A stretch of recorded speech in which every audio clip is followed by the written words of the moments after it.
Good morning. Welcome to TF Custom Shaving Brushes Workshop. How are we all? See, we've got 2 or 3 there in the chat already, so that's good stuff. In this live stream, this is the first one on a Saturday morning that we've done. They're normally night time on Tuesdays and Thursdays and Sundays, but we decided to throw a couple of extra ones in, so decided to do one this morning, and we'll just see how we go. What we're going to be turning in this stream is the one of the green Malachites that I done for a special group buy in P&C, but this one's been requested for a fella over in the US, and I think he's a YouTuber as well, so I think his YouTube channel is Shaving with the Chief. So if anybody wants to look him up, feel free to look him up. You'll find him on YouTube. Does some really nice shaving videos, obviously reviews on products as well, soaps and brushes and razors and all that sort of thing. So yeah, check him out, nice fella. Anyway, we're going to be turning this one, so let me just have a look and see how things are going in the chat there, see who we've got in. So we've got Sam in there. There is another viewer watching, I'm not sure who it is. Yeah, Corey, that's the one, mate. Yeah, Corey, nice fella. Alright, well look, I might get cracking, Sam. I'll get cracking and start this this brush, and sooner we get into it the better, right? So I'm just going to take off the sharp edge and clean up the top edge a bit more before we start.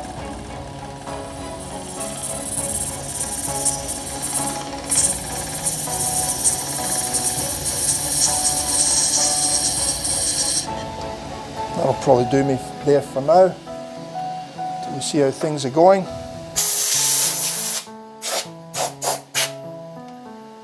I'm going to start rearranging the workshop again as well. I'm going to try and get the everything set up so that I can video on the big lathe, which is over this side to me. I'm going to try and get that one set up so that we can stream from either that one or this lathe that we're on this morning. The small lathe, which is the one that I normally stream on.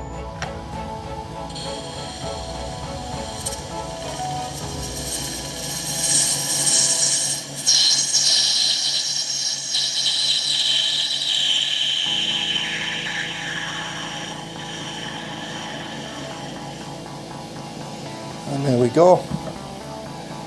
That should be that all cleaned up.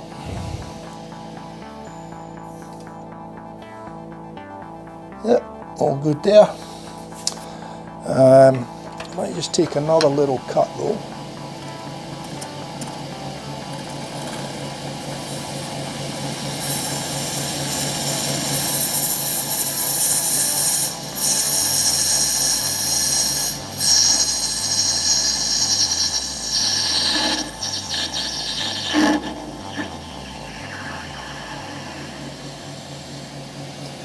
That'll do us. Let's get rid of the little bubble in the middle.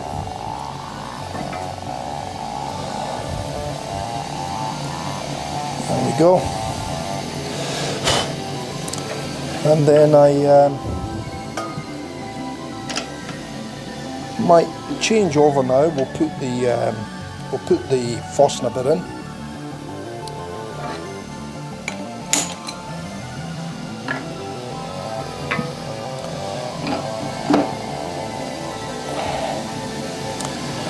We are doing a 27 by 17. So I've got a 25mm one in there at the moment. We'll slow the lathe down, bring the point of the bit in, and we'll take us to that shot for this. It's still a little bit too fast.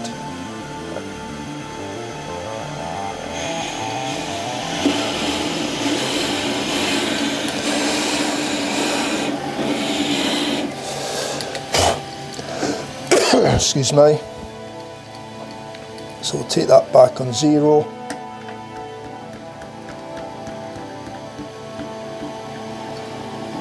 That's us hitting, and we're going in 17 millimeters.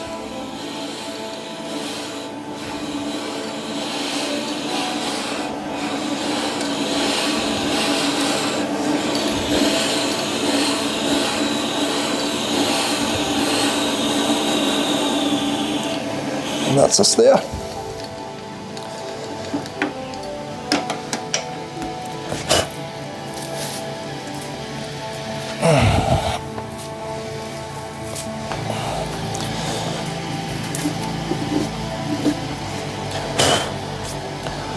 Okay, get some air.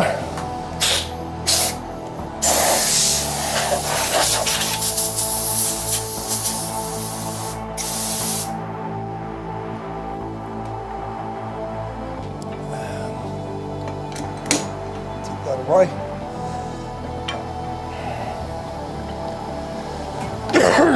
Excuse me. Okay, now get rid of that for a second. So we've got to open this up to 27.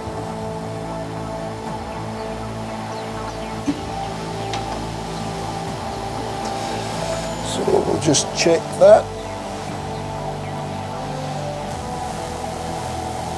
Yep, so 27.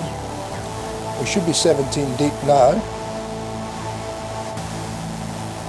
Yep.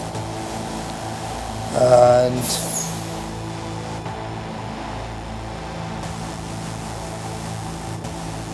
actually I might just go a touch more with that. Just very, very slightly.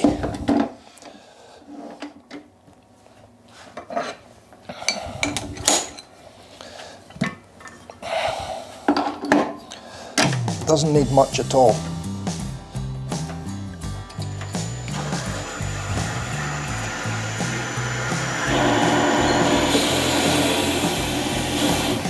And that'll probably do it.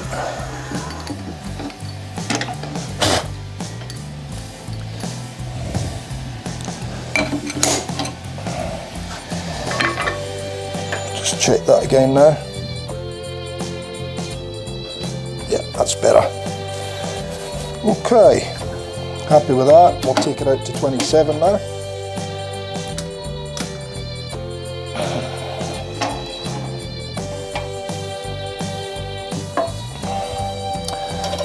So we'll set the calipers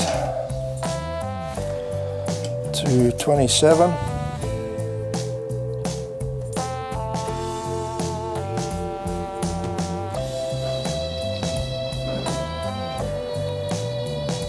So 26, 27.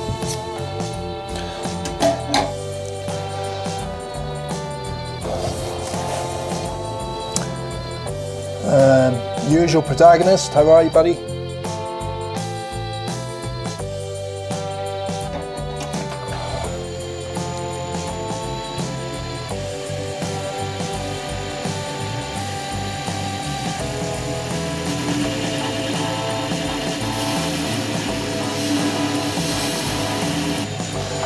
Okay, that'll do us there.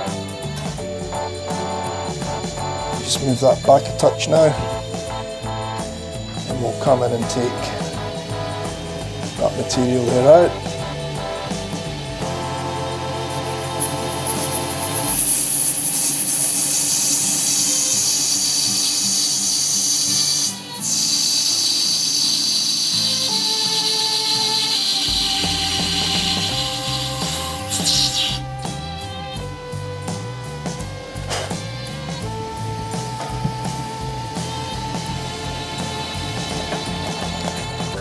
Just check that.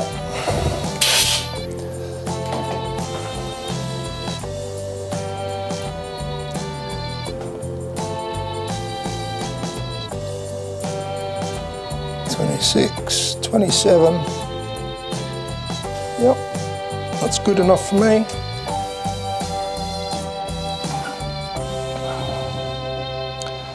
Now we can start doing a little bit of shaping. bring this in, get it set, and we'll bring in the tailstock again for a little bit of support.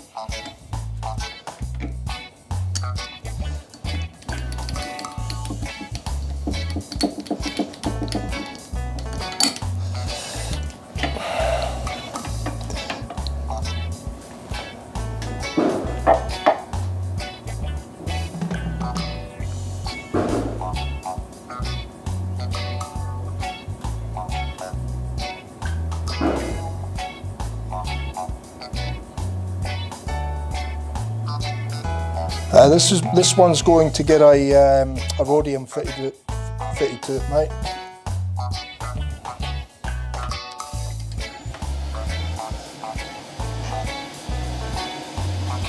And then heading over to Corey in the States.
Anthony, how are you, mate? Welcome to the stream.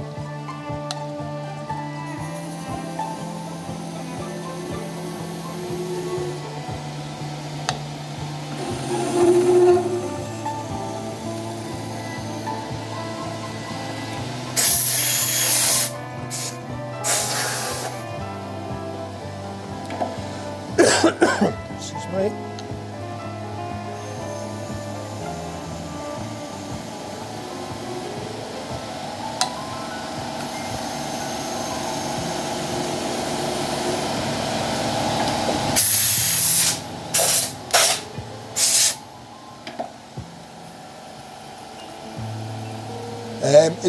It's going to have a 26mm rhodium fitted to it, Sam.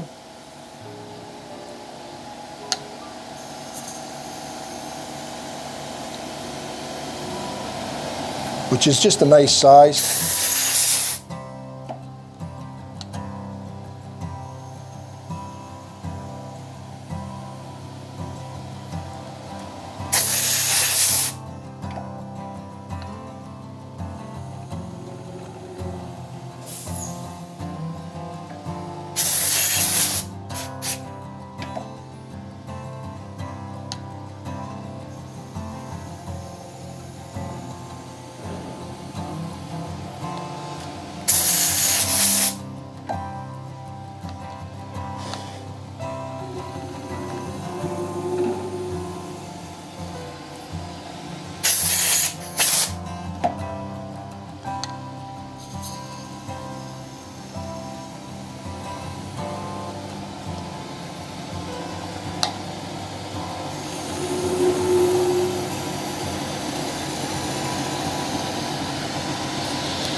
So I'm just getting this top shape correct and nice and even and balanced.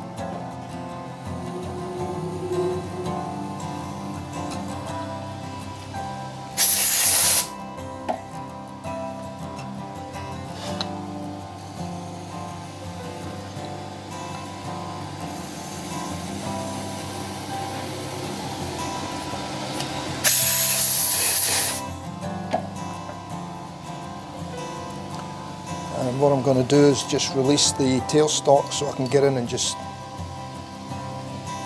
make sure we get that top shape sorted on the very top.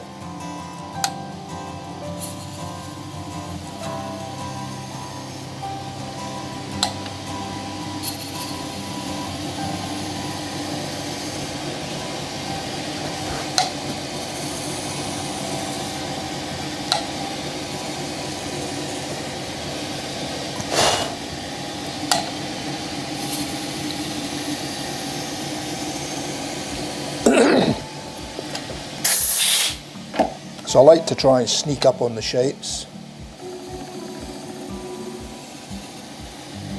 till I get them where I want them.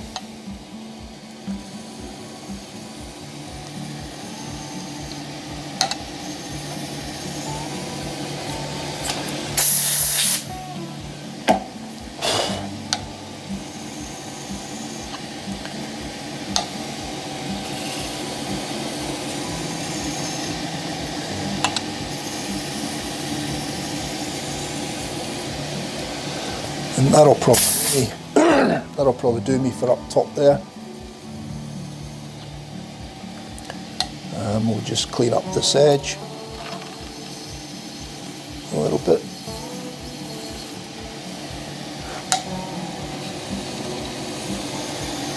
Okay.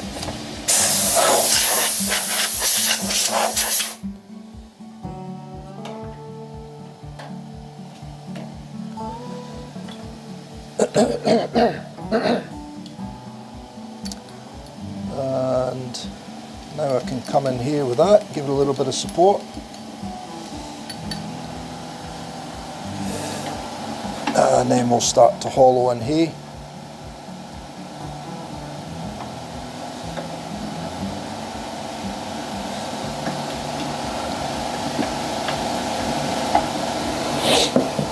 And we'll go in with a carbide for that. Might need to come back a little bit more. That's better.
Grey dog, how are you, buddy?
Yeah, we're just sneaking in a couple of extra streams, Grey Dog, just to catch up on the backlog, mate.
Thanks, Tom.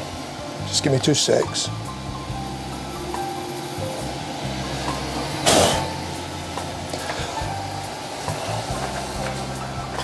I've got a cable here. Can you come in? I've just got a cable here.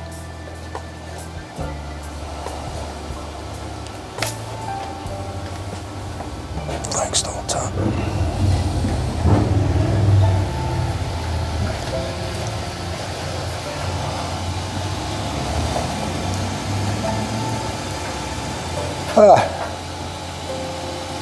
Nice cup of coffee. My wife just brought me in a nice cup of coffee.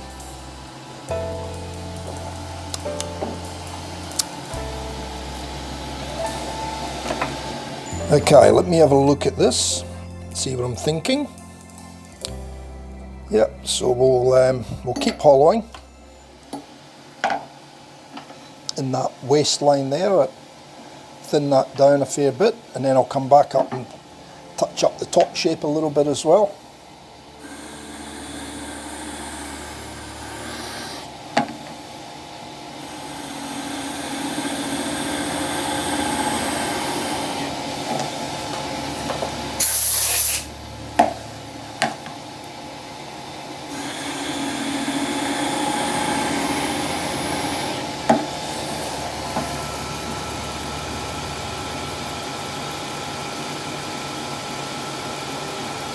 Yeah, Brett and his green, he loves the colour green.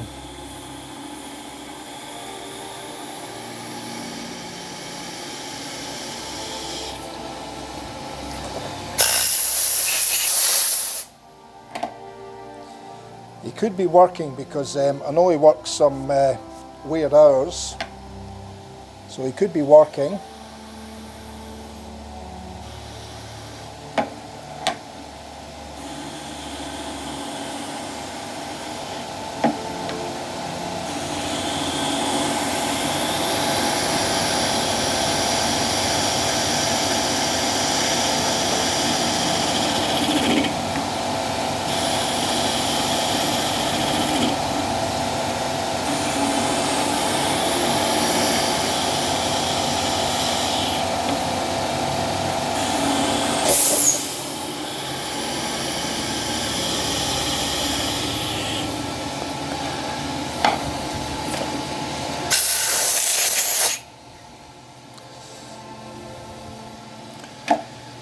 So this one's going over to the States, Grey Dog. This one's going over to Corey from Shaving with Chief.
thinking we might be getting fairly close there now to having the right thickness on the waistline there, on the narrow section.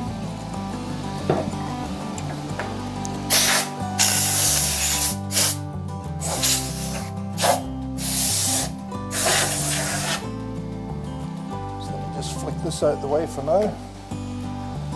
I'll have a little bit of a look from the top down.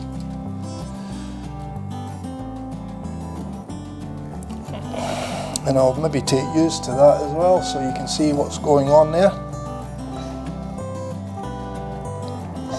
So just a little bit of refining the shape now, and then we'll come back to the lower section again.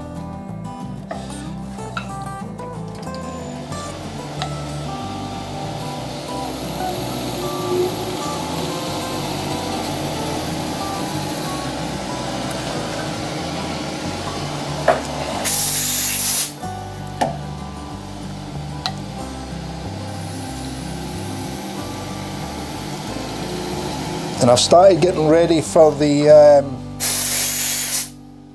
I've started getting ready on the other lathe for doing a fluting stream as well.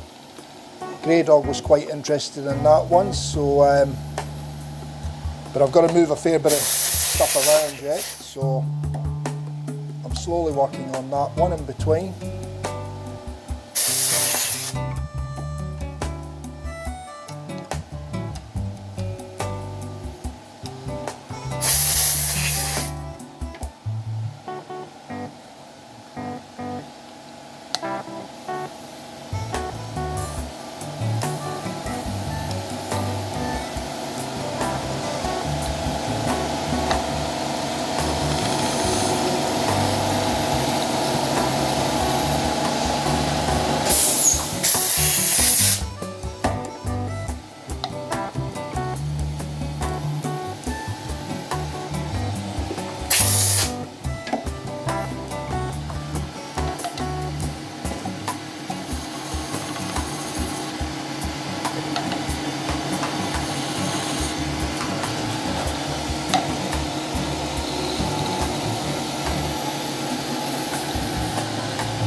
Alright, let me see how that looks.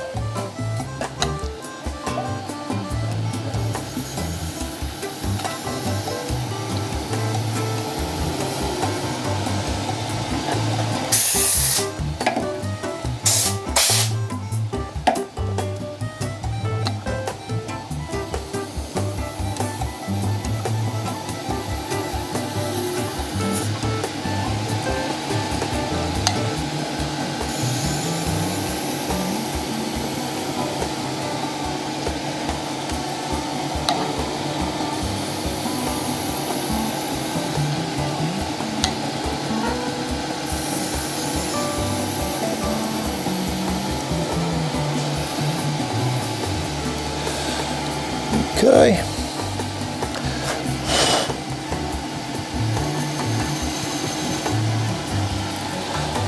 Right.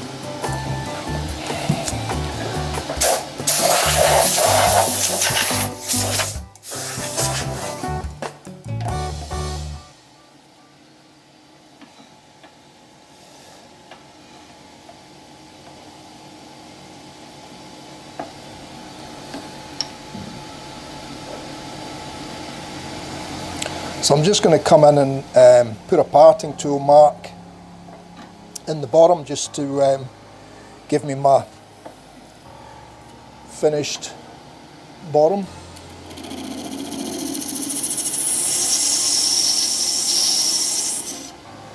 Just so that I can then start to see the shape, where the shape needs to be.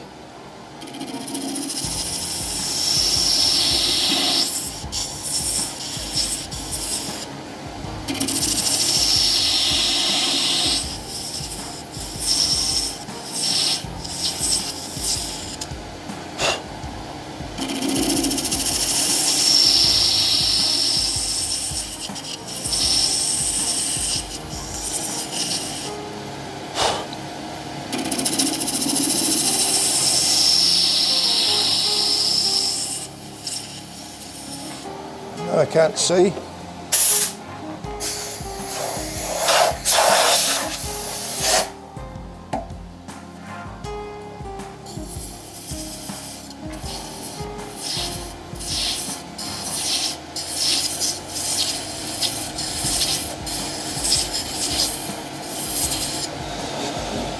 Right.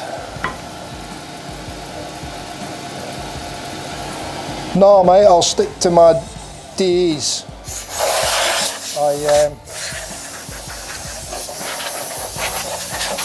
I'm not into the straights, unfortunately.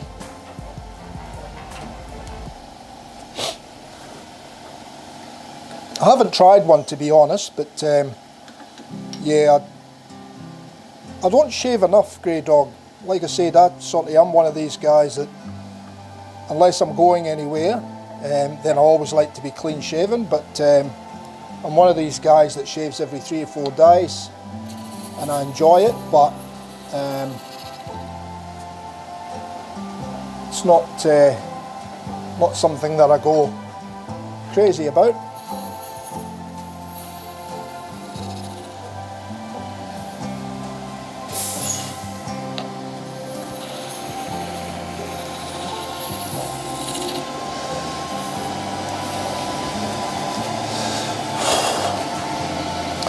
Now I'll probably have to find,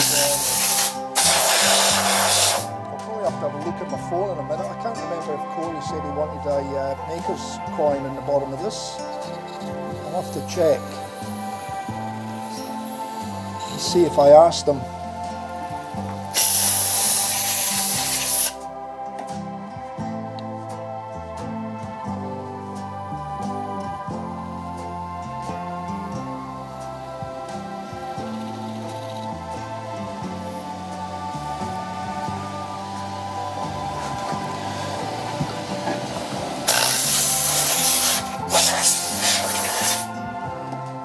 Can't remember if I asked Corey.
Okay, I'm just going to go in there a little bit more.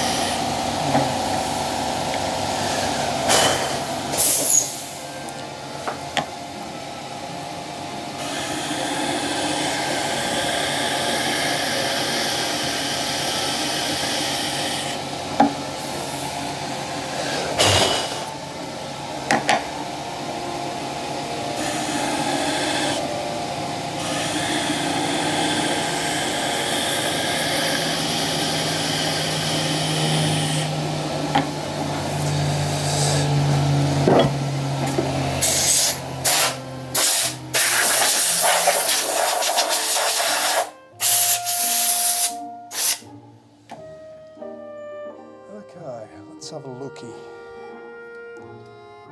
So just a little bit more under here, I think. Not a lot, just a little bit.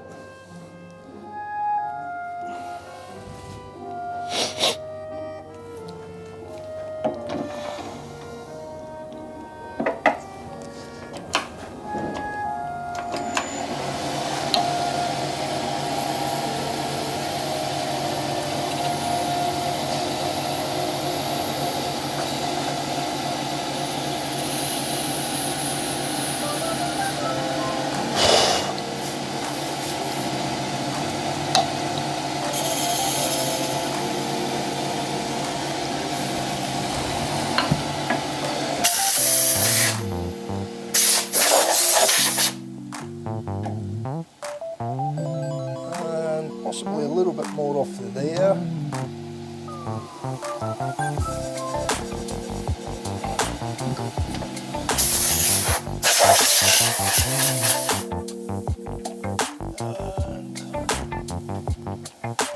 Tiniest amounts off underneath here again.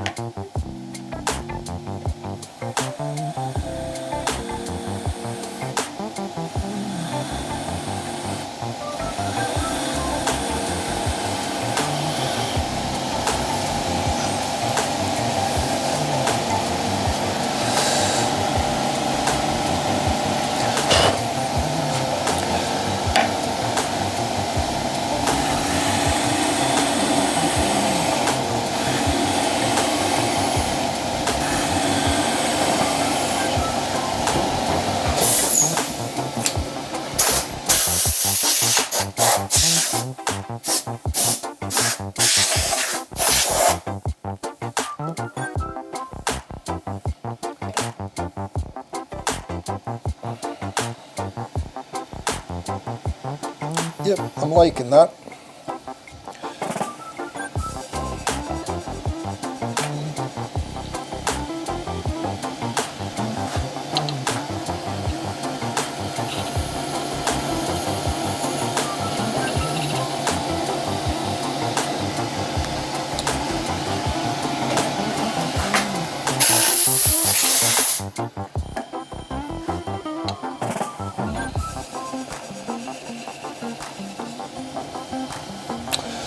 Okay, I think that'll about do that for shaping, I think.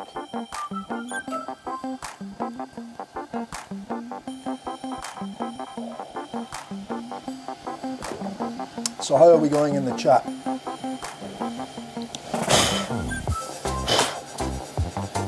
Yeah, the streamers get everywhere, mate. Let me just see what we've got in the chat here.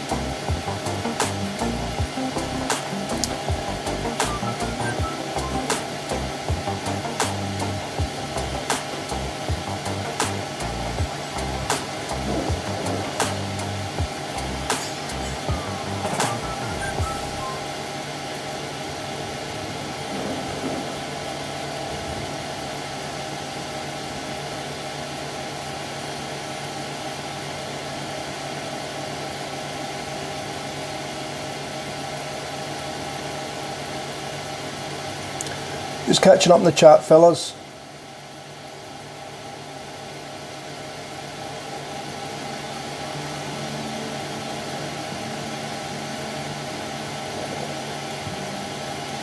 Yeah.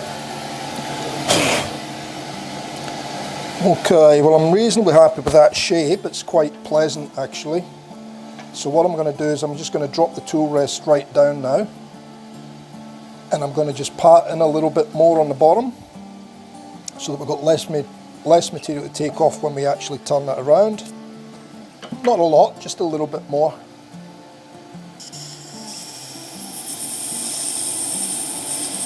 Probably about there will do, fine.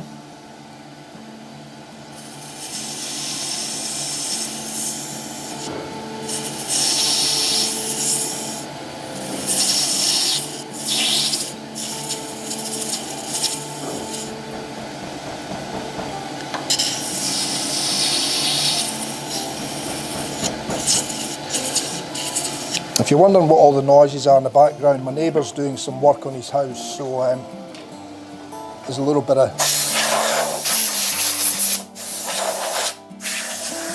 noise going on, which you'll hear in the stream.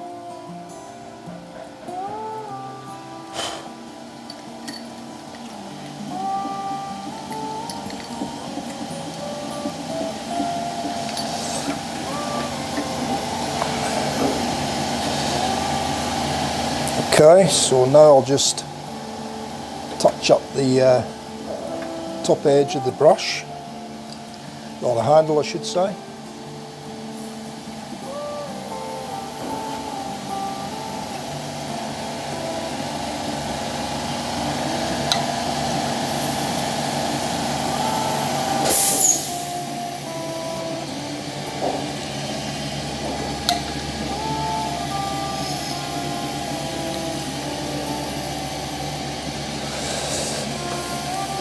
Right, I'll give you a look at that, see what you think. It's looking quite nice, isn't it?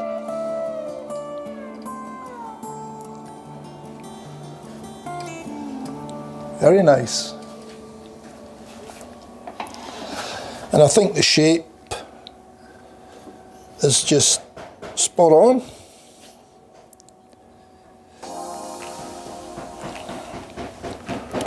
So we'll start doing a bit of sanding, I think, fellas. Ah, Shaving with the Chief is here. Welcome to TF Custom Shaving Brushes, Corey.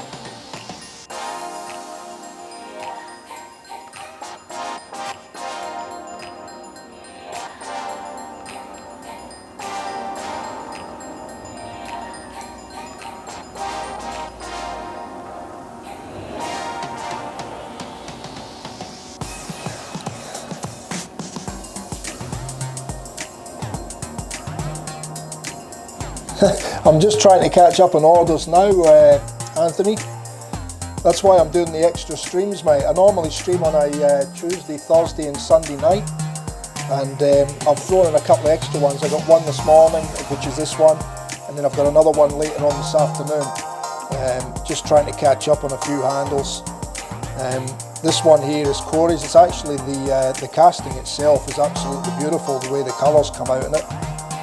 So this is the green malachite, but it's yeah, this it's come up real nice with the colour.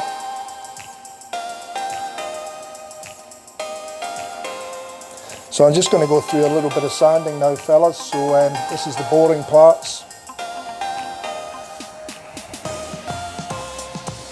but it's got to be done. So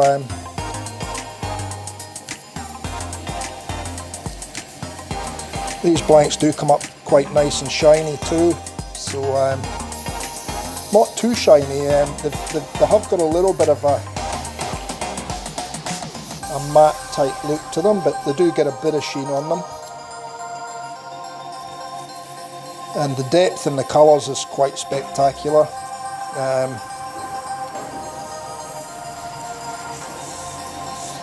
You get a little bit of sparkly shimmer in the handle. And the Rhodium Knots are to die for. You're going to love the Rhodium Knot, Corey. I don't know if you've tried one before, but they're sensational.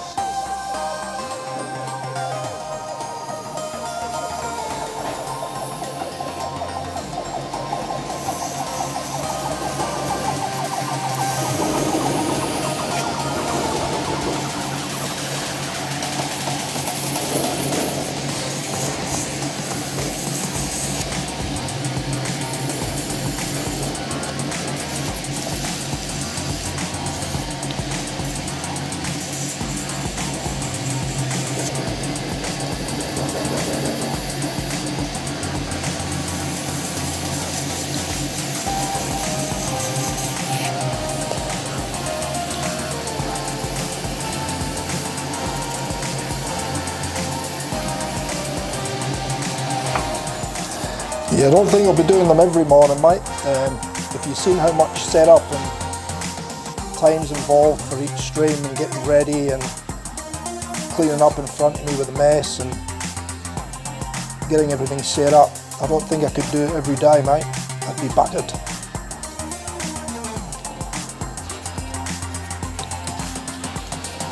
A fair bit of time and effort goes into each one. Getting it set up and ready.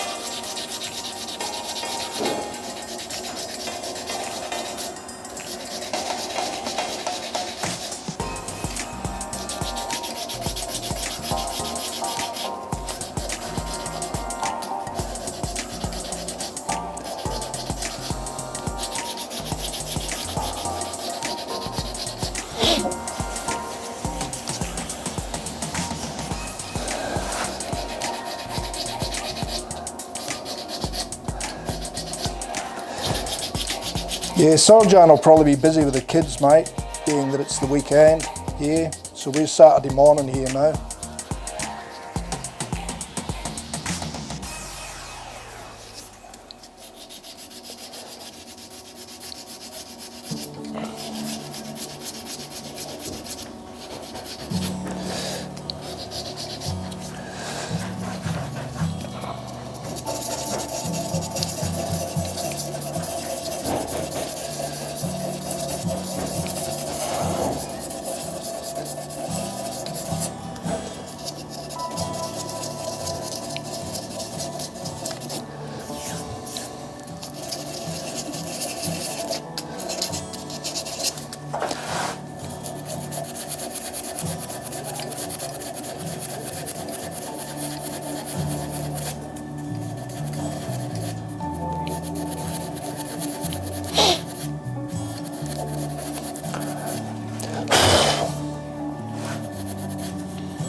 So you're probably going to hear the fellas next door chatting. They're just right off to the side of me here.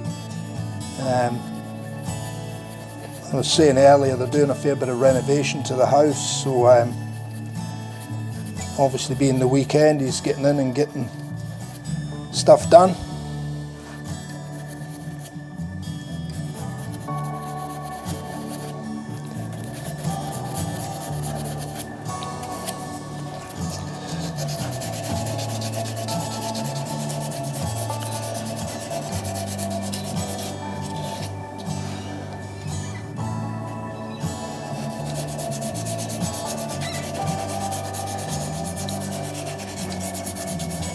Yeah, you'll be amazed, mate.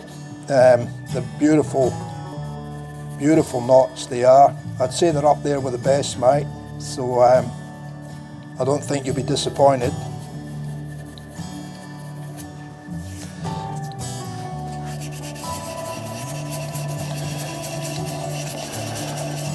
I know that everybody I've made one for so far has absolutely loved it to bits.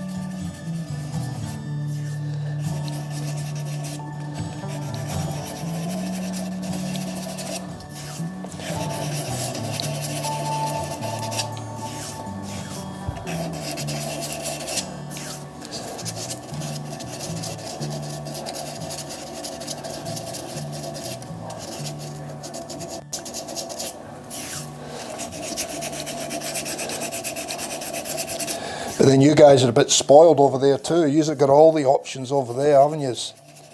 The Australian market's very lacking yet. We're starting to get there. I mean, I started doing the brushes a few years back now, and there was really nobody else. I mean, you had some woodworkers making brushes, but you know, they weren't making them properly and didn't know nothing about setting knots and stuff like that, and just using crappy knots. But we've now got 2 or 3 artisan brush makers now, and so we're slowly working on it. But you guys are spoiled over there. Well and truly.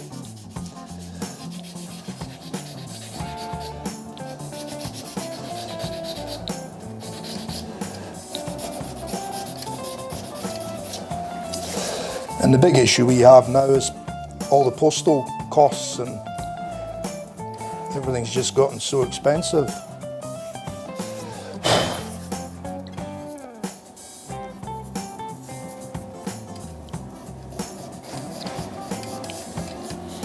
Has the dollar gone up again, is it?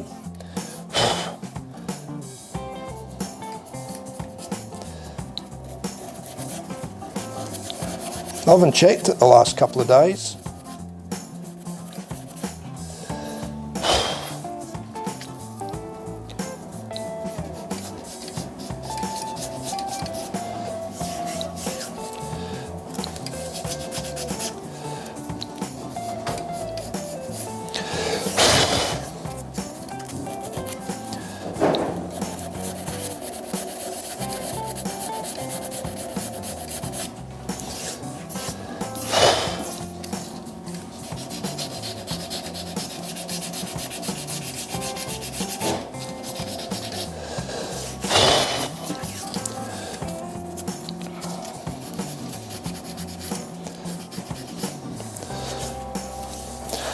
Okay, that'll do that one.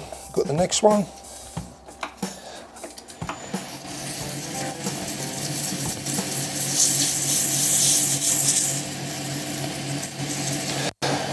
Corey, I meant to just ask you, mate,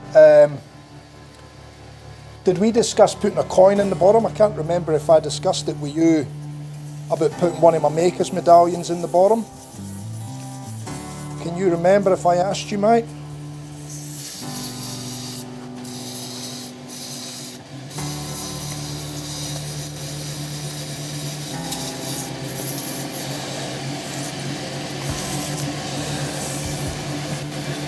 Amber J, how are you?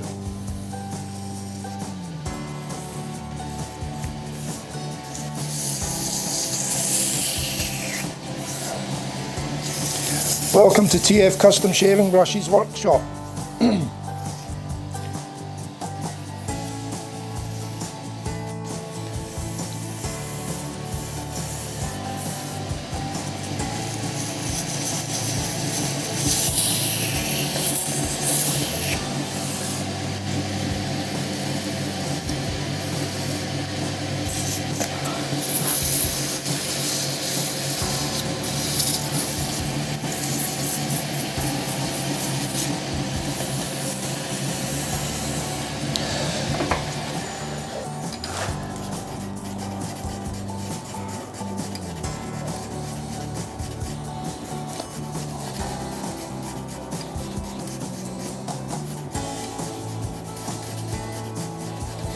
If anybody's got any questions, just ask away. I'm sort of getting stuck into this, but I always check the chat. It's just off to the left of me here on the laptop, and I'm checking the chat all the time just to see what's going on.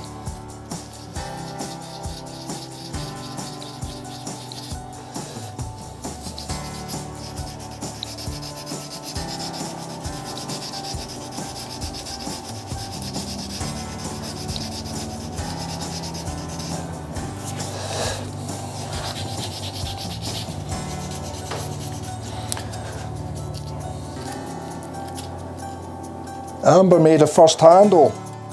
Cool. How did you go with it? Did it turn out okay? You happy with it?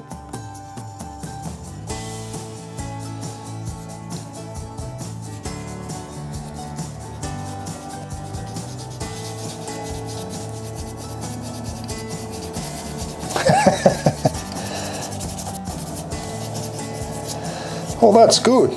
Excellent. That's what it's all about, sharing the knowledge.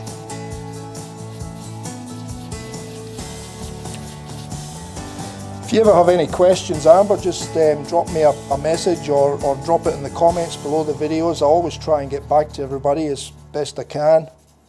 So if you ever have any queries or questions, or just sing out.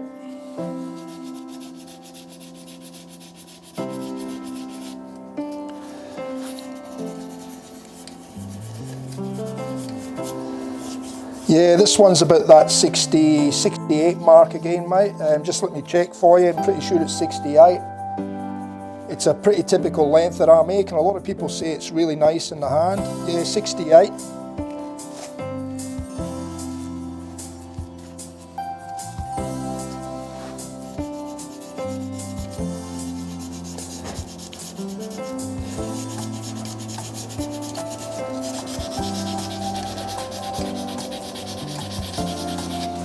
Very good, Amber. Excellent. Yeah, it's very satisfying that you can throw a piece of wood or a casting that you've done and throw it on the lathe and turn it into a handle, and a couple of hours later you're finished and done and you've got something to show for it. It's quite satisfying. Well, I find it is anyway.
How's the music? All right? Time for a swig of my coffee.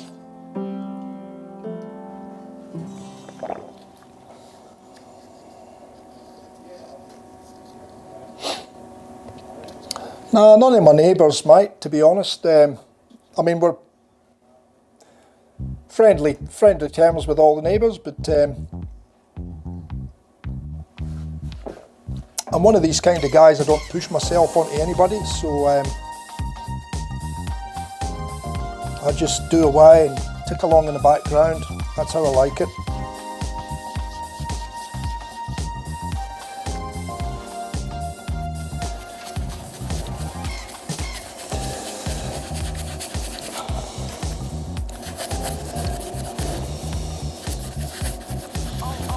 And it's the same when we're brush making. I mean, I've sent brushes all over the world now in the few years that I've been doing them, but I don't sort of market myself at all really, and this YouTube's about the biggest thing I've ever really done as far as getting out there and letting people see what I do and how I do it.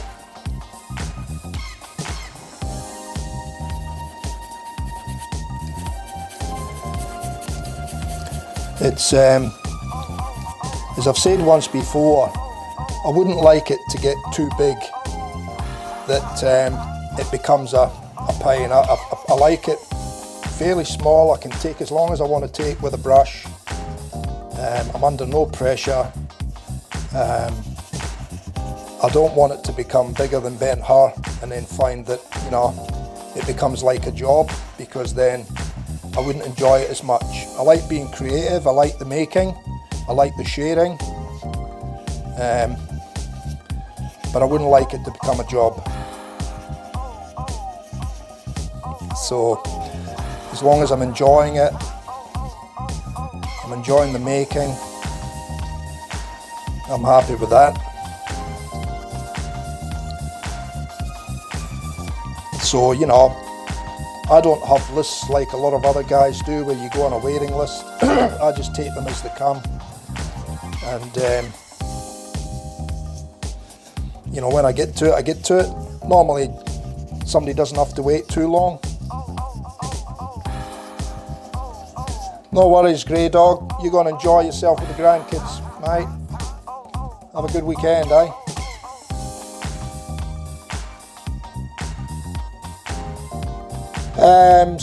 Shaving with Chief, Corey, did I ask you about putting a medallion in the bottom of this one, mate? And if so, can you remember what you asked for? I can't remember if I asked you if you wanted one of my Maker's medallions in the bottom.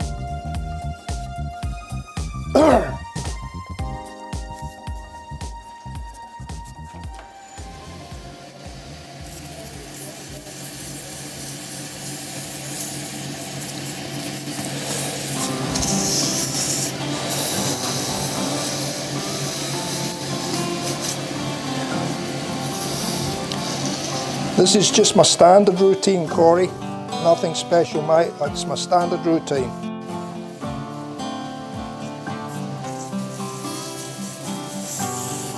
Every handle takes as long as it takes, mate.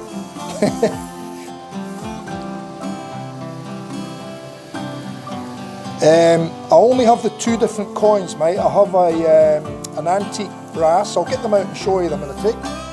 I have an antique brass and I have an antique silver.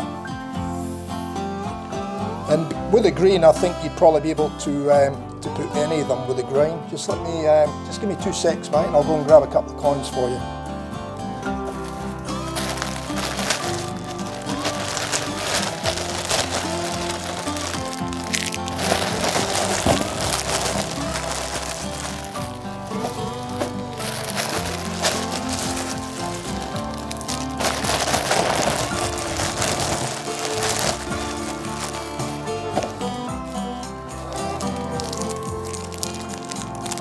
So let me go to the overhead shop for a sec, and I'll see if I can get this in the shop for you, Corey, so you can have a look.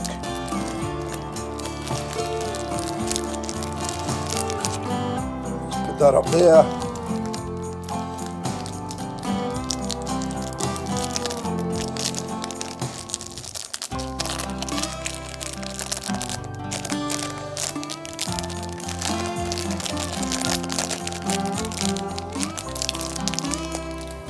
And we'll put that up there.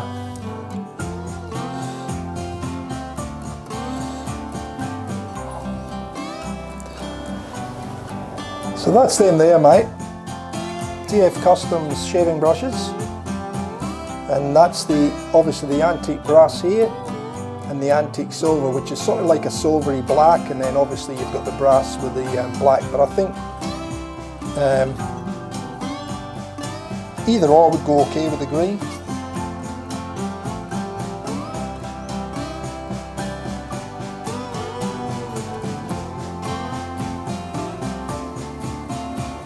So that's the two options for the medallions, mate.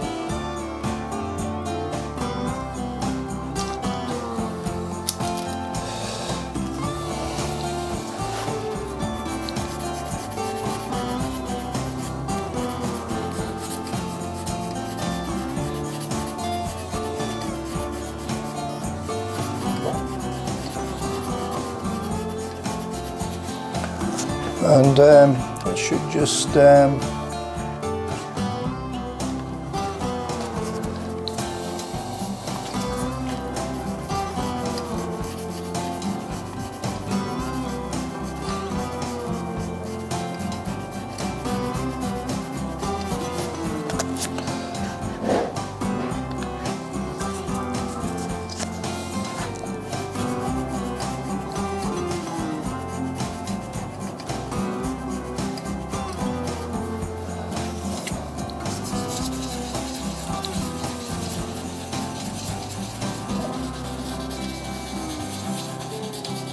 the silver sounds like a good choice, mate.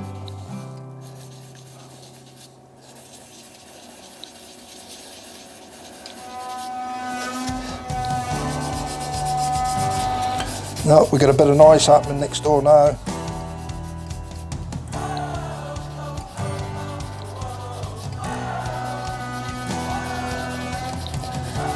Hope it doesn't affect the video too much.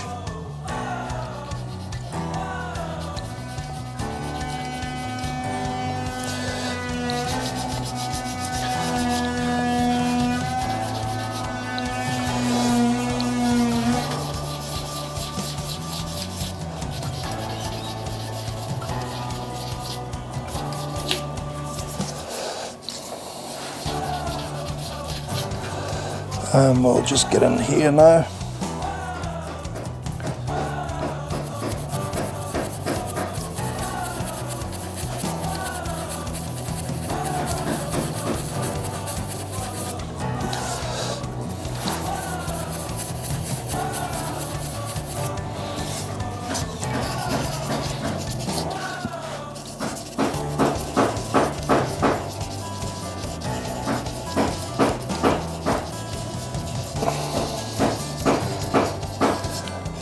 Yeah, there's a bit of banging and power tools being used, but that's all right. We'll keep soldiering on, eh?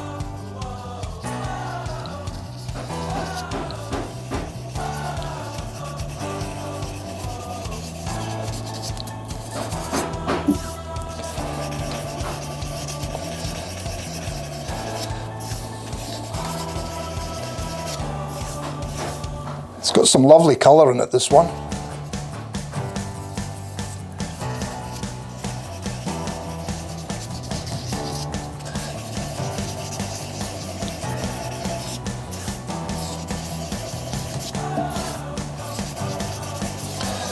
So in this particular colour, this Malachite green casting, I'd done a special limited edition for one of the wet shaving forums over here in Australia called P&C, and Paste and Cut it's called. And I'd done so many brushes, I can't remember exactly how many it was, whether it was 15 or something like that, and they were all the same shape and using this particular resin casting. And you know, there was a few that came out slightly different to the others, but the majority were all the same, like they were all the same colouring.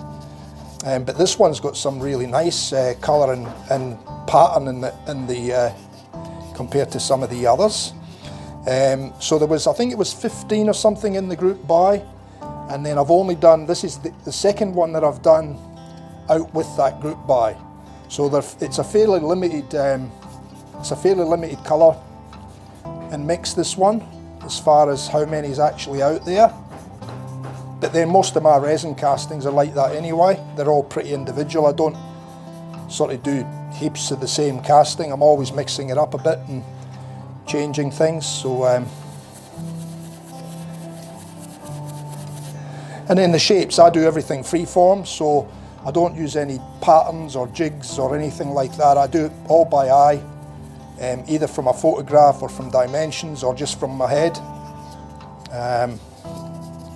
So, you know, no two are exactly the same really. You can get them close, but they'll never be exactly the same. And that's how I like it, you know, that's what makes them custom. As opposed to rod stock that some people use. Some people use rod stock acrylic or resin. So basically every time a handle's made from it, they always look the same. Whereas doing it this way, every one is 100% different all the time.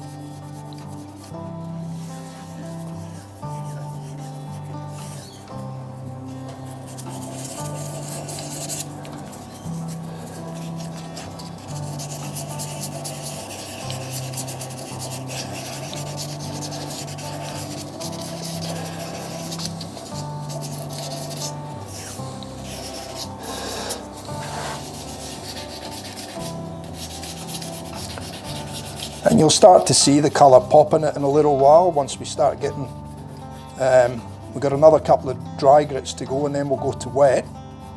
And once we start getting closer to that wet, you'll start to see the colour come out a lot more. So you'll get to see the grey and the pattern more in the resin.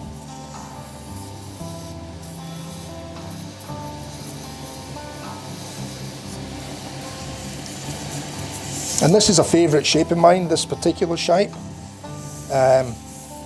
It's so comfortable in the hand. It just seems to work so well. It looks nice. The shape just flows nicely from top to bottom.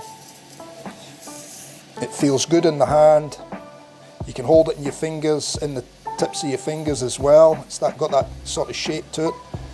And the size is what I like as well, because and a lot of my customers like it. So that's why I sort of stick to it. It's a bit longer than a lot of handles, but it's just a nice size in the hand, you know. You've got plenty of room to grip and hold.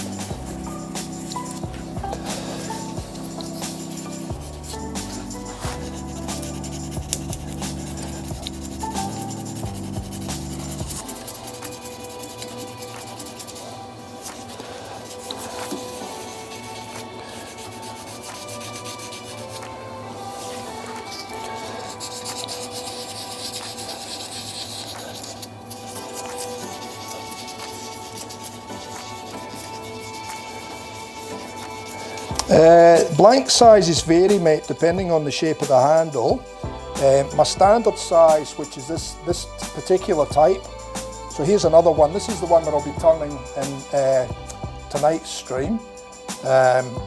So it's got a lot of mix, the colour through it. There's a transparent blue, there's white. So this one was called Ice Fusion. But this is an odd blank to the normal Ice Fusion, which is normally a deeper blue.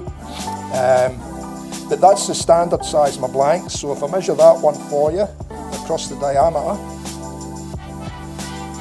it's 43 millimeters. So that's my standard size.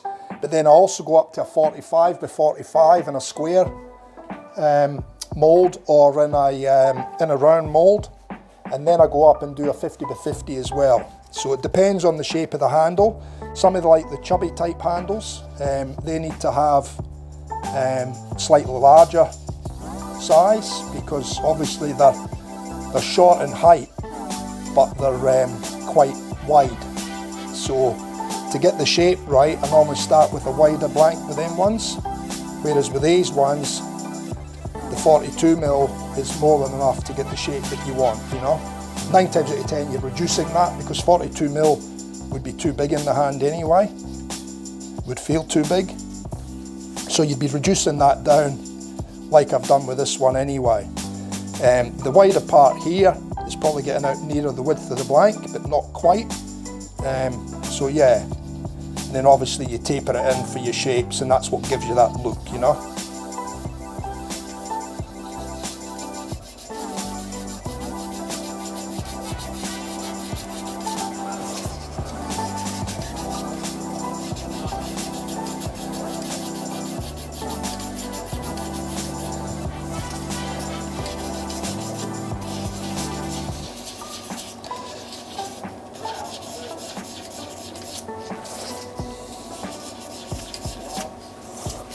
And that one's been turned to the same shape as this one, or very close to it. So you're not going to see a different shape in the next stream, but you will see a different blank, you know.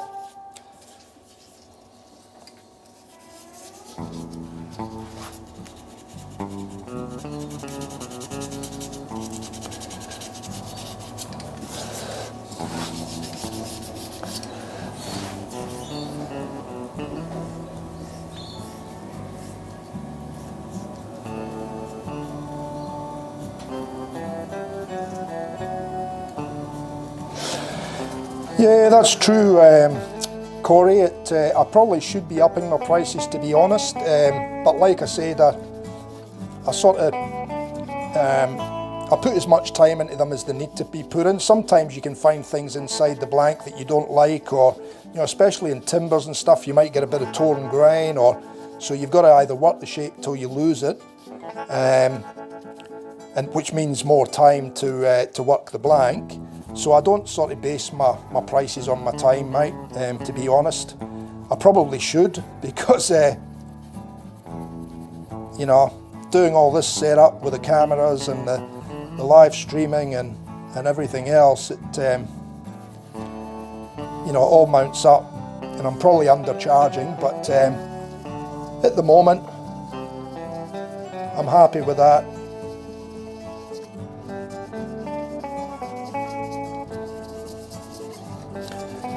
And I've got a couple of brush makers here that are really doing things really cheap. So, you know, you've got to be seen to be better quality, I guess. But you've also got to try and, you know, keep reasonable with your prices too. So,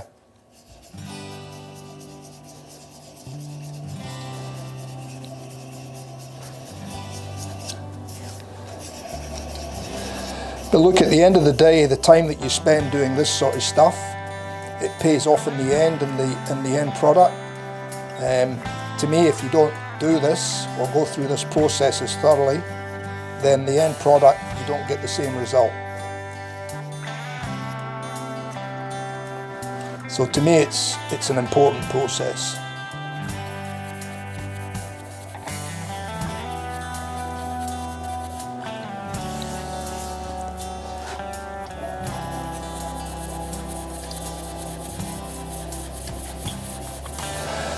Now 68 millimeters in length, usual, 68 millimeters, so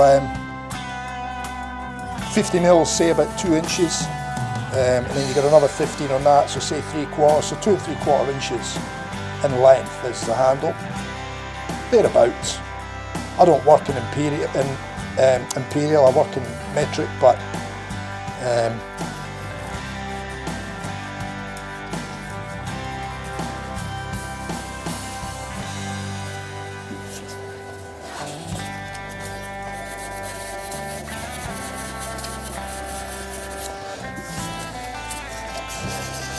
so what I'm doing here is, with each sanding grit, I'm making sure that I've taken out the scratches from the previous grit. And if you do that and stick to that, then you know you're getting the proper finish that you should be with that sandpaper.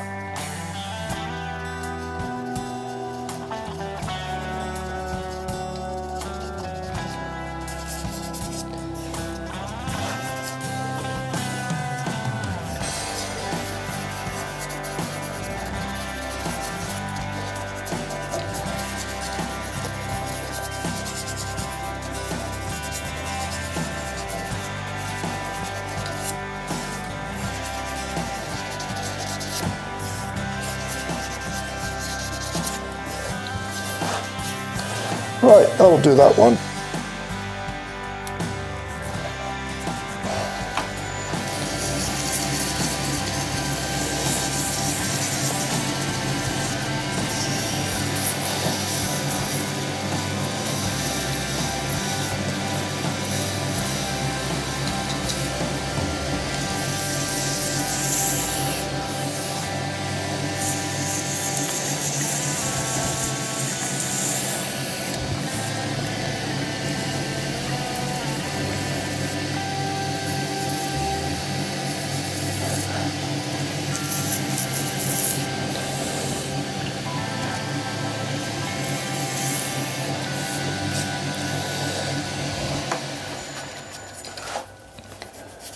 So each time we're sanding now, going through a different grit, we're actually seeing more and more of the colour and more of the pattern within the resin.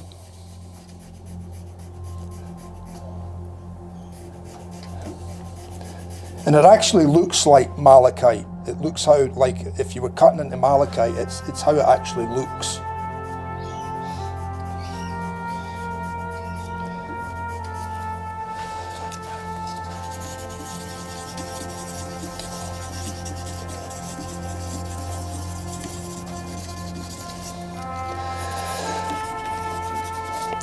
So how are all you guys going over there anyway in the States?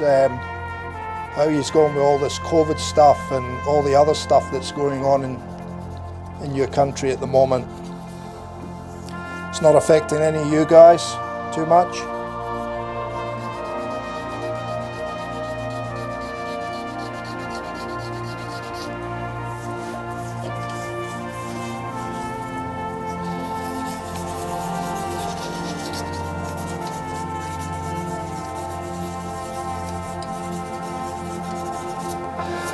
Why not, Amber? Why not?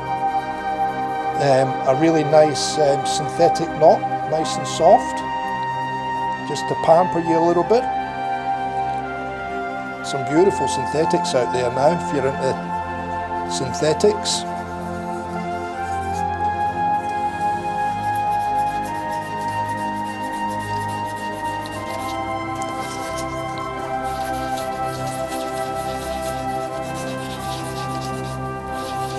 There's still no beating a nice badger though.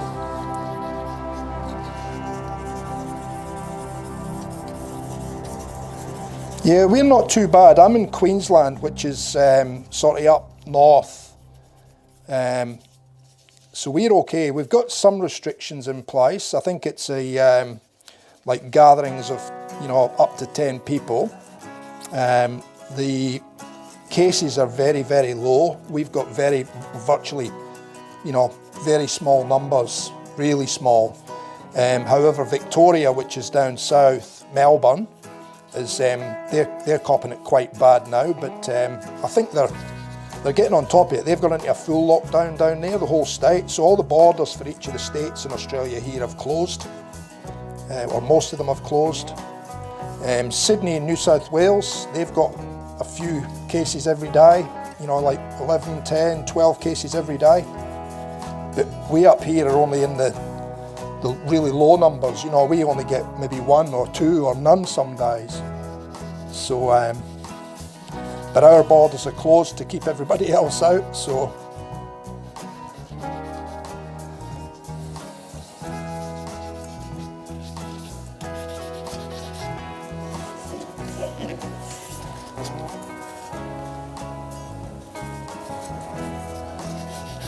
I think there is some scented soaps out there for ladies, Amber, and some of the men's soaps can actually be used as ladies' soaps as well. Just depending on the scents.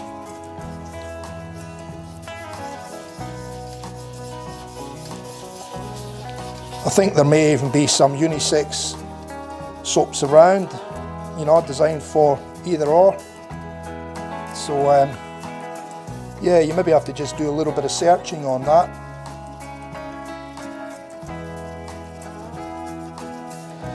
Yeah, I think, well, the Australians are normally pretty good at taking things on board. I mean, we do have, you know, minority groups that try and have the say that it's all a con and a conspiracy and this sort of thing, but in general I think most of the Australians take it fairly seriously. We do have a lot of idiots around though as well. I don't think it changes worldwide, mate, to be honest. I think you've got that everywhere. But for the majority it's pretty good. Victoria's had, you know, the most deaths in any other state here in Australia, and they've got the most cases. So, and that was through a hotel quarantine bungle that they went through. It's a bit of a mess actually, and that's what started the second wave in Melbourne really big. And now they're fighting to try and keep on top of it. Obviously, it's gotten out of hand on them a little bit, but they're doing better. They're starting to get the numbers down again. But obviously there's a lot of damage done with the elderly and aged care. So we've lost a lot of elderly people, aged care homes and places like that. So there's a big debacle going on about all that at the moment, that it wasn't taken seriously to look after the aged.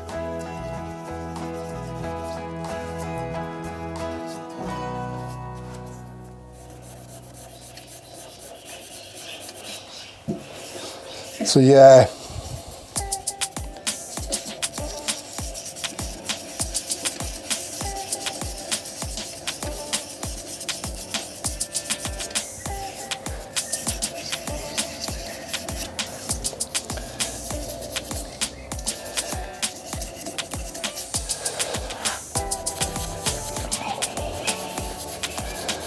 The good thing is I'm home most of the time anyway, so I'm sort of retired, but I've sort of really retired a bit too young, to be honest.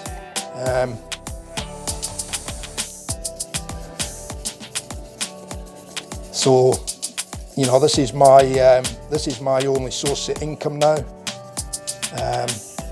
My wife still works full time. She's actually a clinical nurse.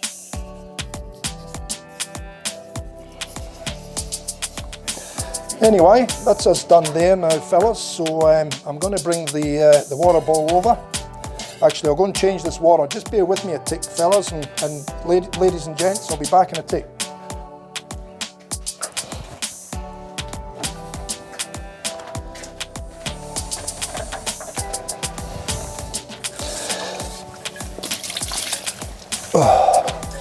Hello? No, you're not getting out. I'm just getting some water.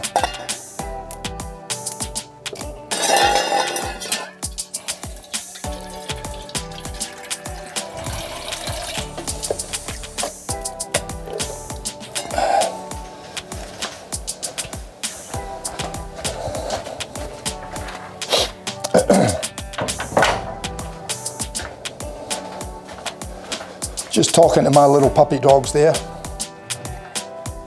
Indy and Rocco.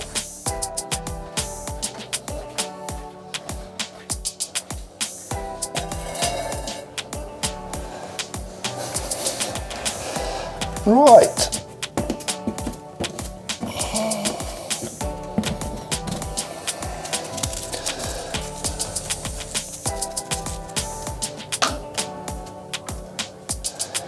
Yes, the SES training's all finished now, Sam, so that's me, I'm ready to go on activations now, if and when the time arises, so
yeah, this is everybody's favourite part, I think, Corey. Everybody, even in the streams that I do through the week of a night time here, and everybody loves seeing the way.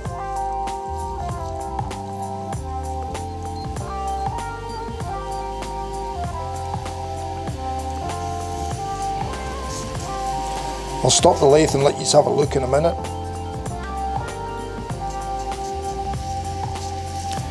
We'll have a lot of the sanding residue on it, but the more we get through these grits now, the glossier the blank gets, the shinier it gets, and the more you see the colours and the pattern and the resin.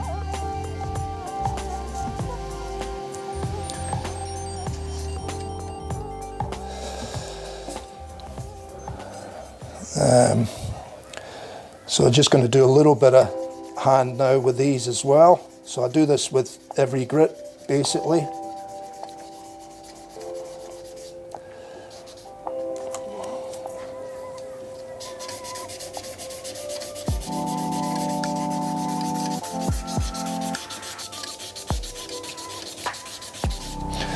And I can take you to that shot. I can actually bring that shot in a little bit, I think.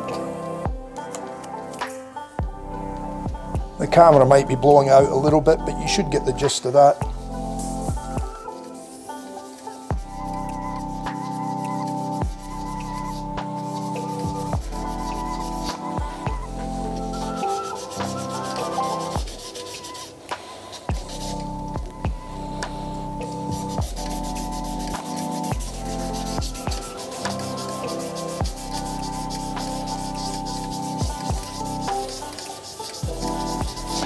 Sarjan is in the house. How are you, Sarjan?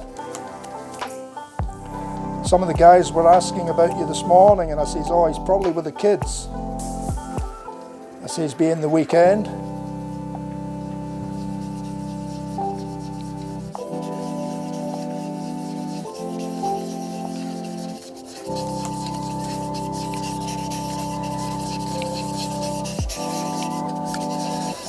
Actually, this is the green in this one. Like I said, this one is a real stunner actually. It's got a really unusual pattern in the resin, and the colour mixed for that is just stunning.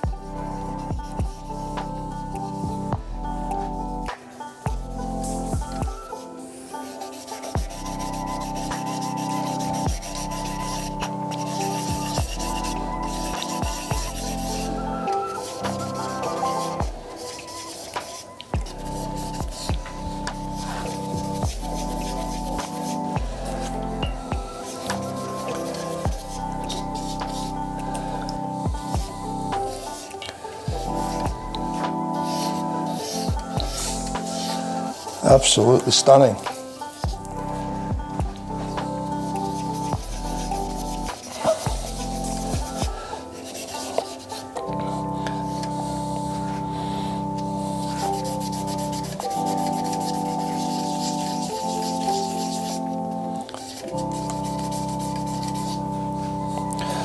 Okay, that'll do that one.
Oh, good on you, mate.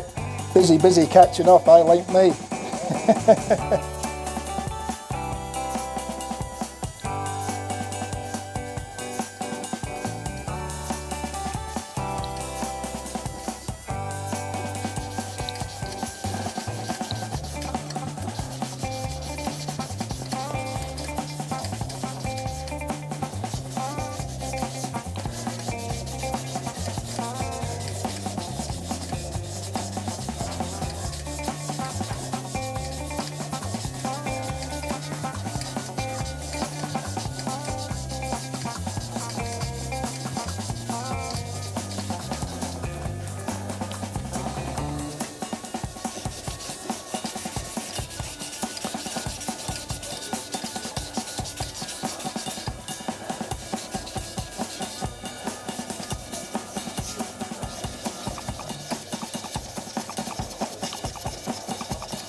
Okay.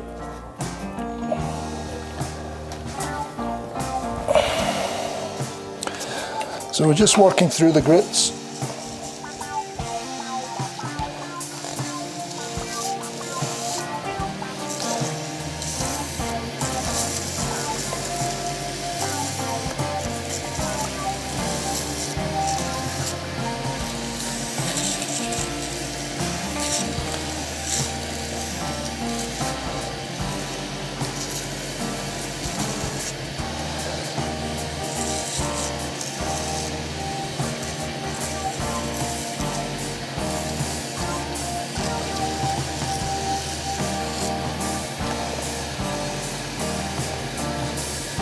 No, no flying of planes this weekend, mate.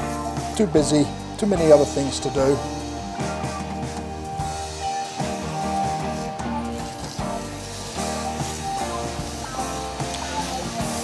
And I'm probably going to get, you know how I've got the 3 Sony cams for doing the videos? And I've got one GoPro, which is the one that I normally use to go over at the grinder. I'm going to get another Sony Handycam for that because I'm not happy with the picture out of the GoPro. So I'm going to get another Sony cam and I'll keep that in for the other one. And like I said, I already started on rearranging the workshop a bit so that I can get to use both lathes. So this being the little VL150, the Vic Mark. And then I've got the VL300, which is about 2.5 meters long. But for doing shaving handles, you're only using the end up at the chuck end. But I'm going to set the video gear up so that I can operate it from both lathes. And then it's just a case of moving the cameras from one to the other, and then turning the lights around. So it'll still be in the same vicinity. I mean, my big lathe just runs over here. I'll put a couple of pictures up later on in the Patreon page, and I'll let you see what it currently looks like. It's just, I've got stuff everywhere in here because it is a full-on workshop, but I've got that much stuff in here that I can hardly work. So the lathes are about the only thing that I can get nice clean access to. I'm going to move it all around to give me a little bit more space, a little bit more usable space, especially around the lathes. And I started yesterday setting up the big lathe so that I can do the fluting on the shaving brushes. So where we can put round or V cuts or all different types of things into the handles as well, just for something different.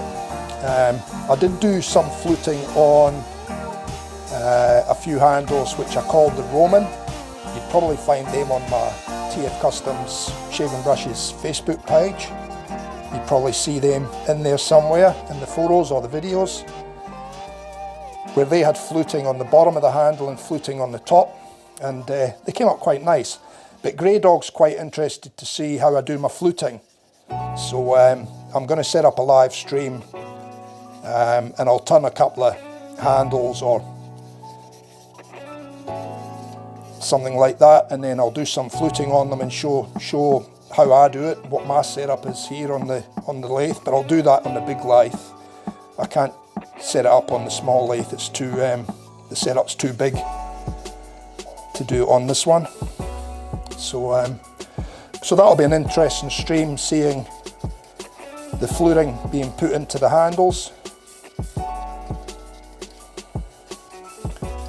But I'm going to try and come up with a few different designs of my own, where I can utilise the fluting to its maximum, and try and get a nice looking handle.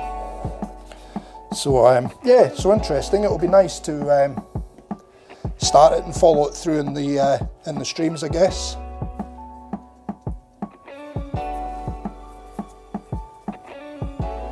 Okay, Anthony, no problems, mate. Pleasure having you. We'll see you again sometime, mate.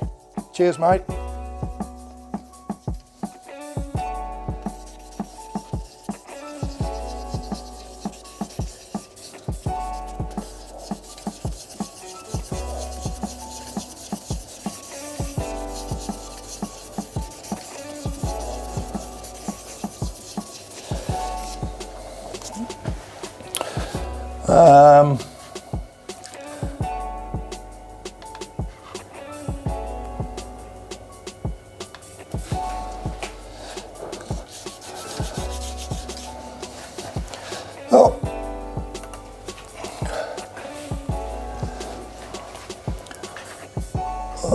What's going on? There we go. So just a shout out to my, I only just started the Patreons page not that long ago. So there's a couple of my Patreons, big thank you to them for giving me a little bit of support. Like I said, the channel's only about three and a bit months old now. I think we're a couple of subscribers off hitting 85 subscribers, so we're still a really fresh new channel. It'll take a bit of time, but I've got a lot of content to bring. I'm not just going to be doing shaving brushes all the time. I've got a pyography one coming up shortly where I'm going to do some pyography on some shaving brushes, but you know, the pyography can be used in a lot of different types of woodworking, so that'll be a nice interesting stream using the pyography for some decorative work on shaving brushes. And like I said, you can also adapt that and do it on wood turning and all sorts of stuff, you know. So that'll be an interesting stream. That stream comes up, I think that's only a week or two away, that one.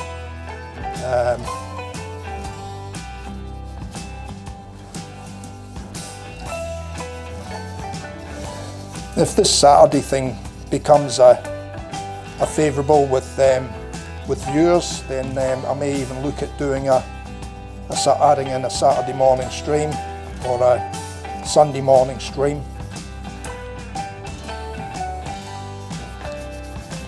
So we'll see how it all pans out. Like I said, it's all relatively new to me yet, so still getting a feel for it.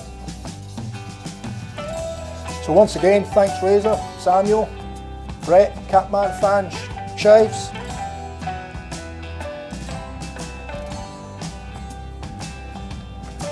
Thanks for the support.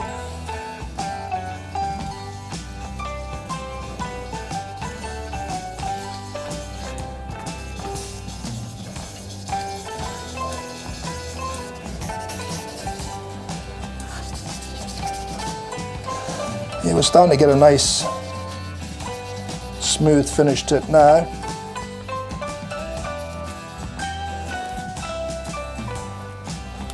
That'll do that one. So we've got a few of these to go yet, fellas and ladies and gents, but as we get down to the finer ones now, they go a fair bit quicker. So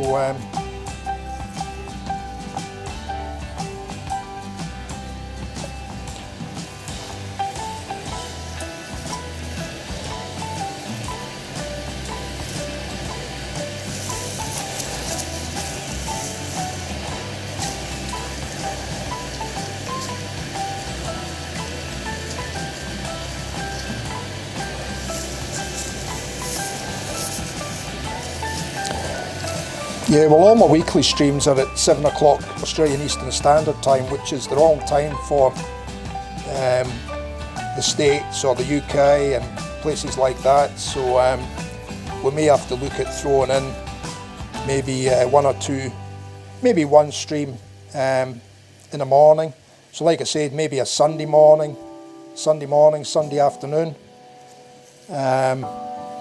We'll see, we'll maybe change it around and try and do something like that so that you guys get to at least see one stream a week from the States or from the UK or elsewhere in Europe and that.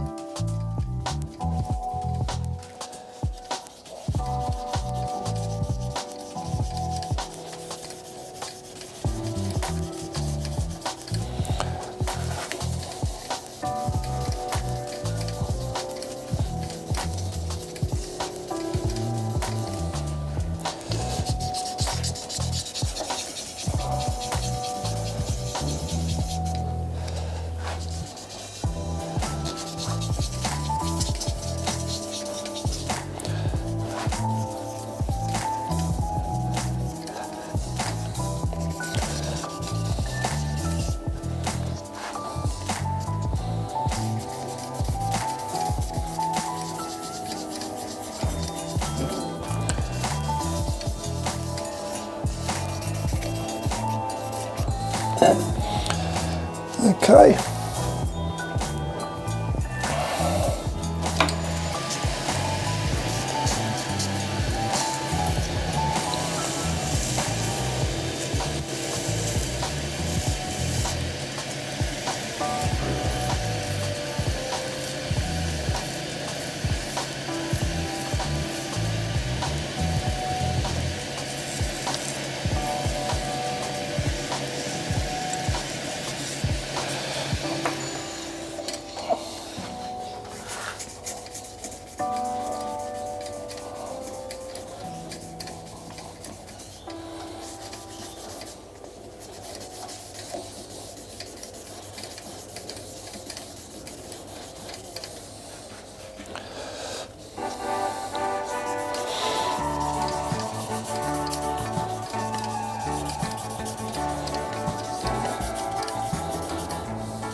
Yeah, I'm just looking up at the GoPro camera, and it seems to be flicking on and off. It's the first time that's ever done that as well. I don't know why it's doing that. So I'm definitely going to change that to a Sony cam as well, same as the other ones, because the picture's much better. You don't get that fisheye look either.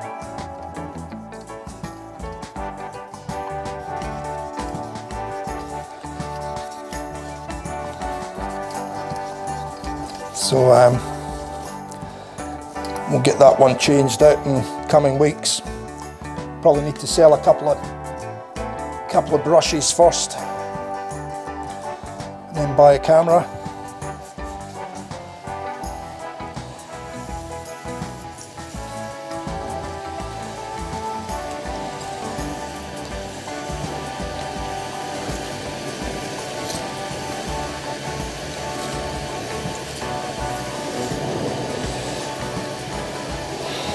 No, I've never done like lather bowls or soap bowls or anything in the same as the brushes. There's a lot of work goes into them, Amber, to be honest. If I was, because I do a lot of resin brushes, and there's quite a bit of work and quite a bit of resin we go into making a bowl. But I have a couple of the guys have asked me to do a soap bowl or something like that. So. For taking pucks, so I may do a wooden bowl with a lid at some stage for to take a puck, and who knows, we may do something else. We may do a soap bowl or something like that at some stage as well. I'm just looking for different ideas, but obviously when I'm busy with the handles, then the handles take priority. And it's been quite interesting because a lot of people actually get a lot of enjoyment out of seeing their handle being made on the stream, so I found that to be quite good. People do like seeing their handle being made.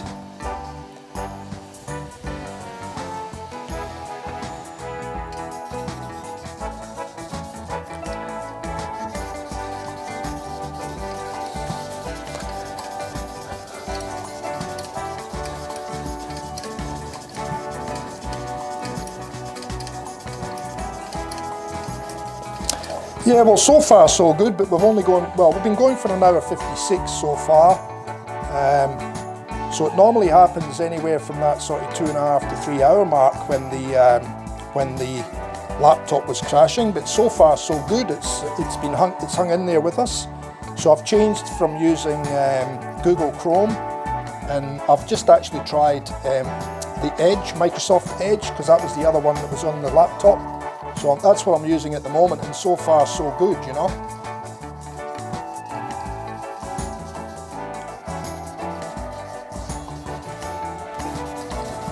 But it may not happen until a bit later, because that's when the other ones sort of happened, you know. It was sort of later in a long stream.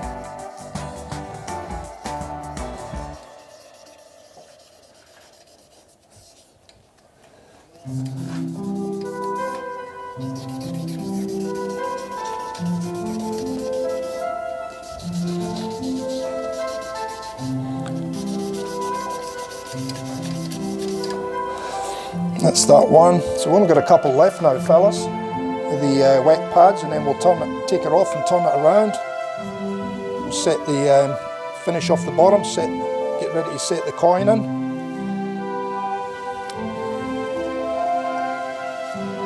Unfortunately, I can't show you it with a rhodium knot sitting in it, but I do have one of my 2-band finest here, which is a 26mm that should fit in okay. So I can sit the knot in it just to let you see what it's going to look like with a knot sitting in it, basically.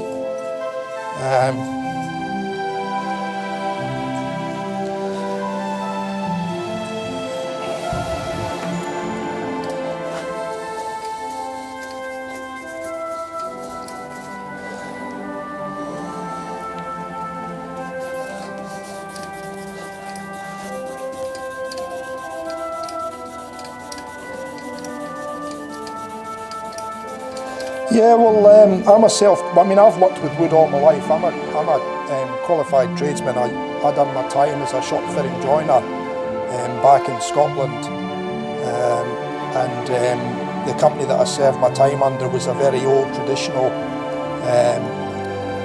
wood shop. So I learned to do everything, build everything by hand, not power tools and stuff like that, but really old traditional stuff. Like, we used to fit out a lot of the old courtrooms and banks, and old bars that have got all the ornate timber, using, you know, all the exotic timbers that we could get in the UK.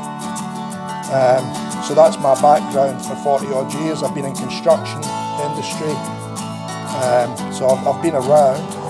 So I've always used my hands and made things and been creative, but typically for other people.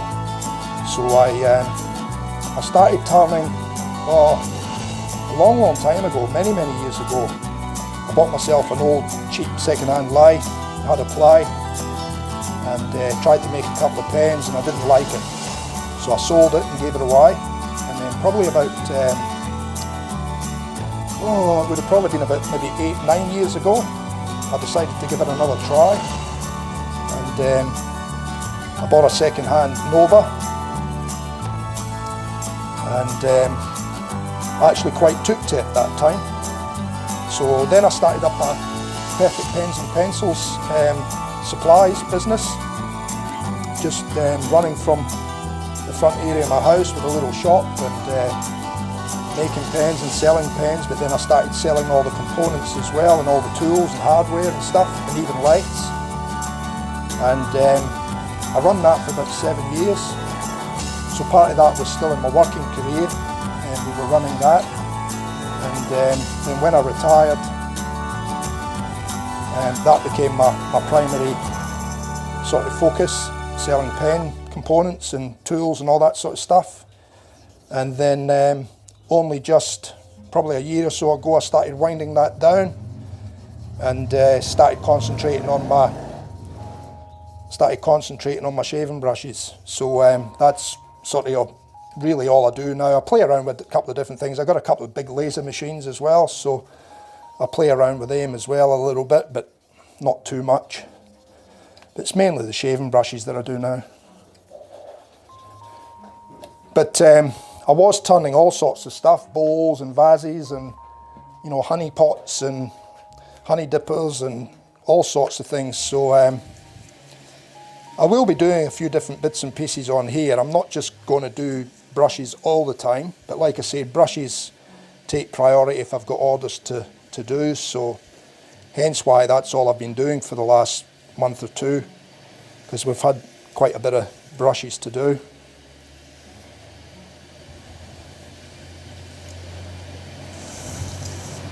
And I've still got a few to do, so I will have to probably play a little bit of catch up again in the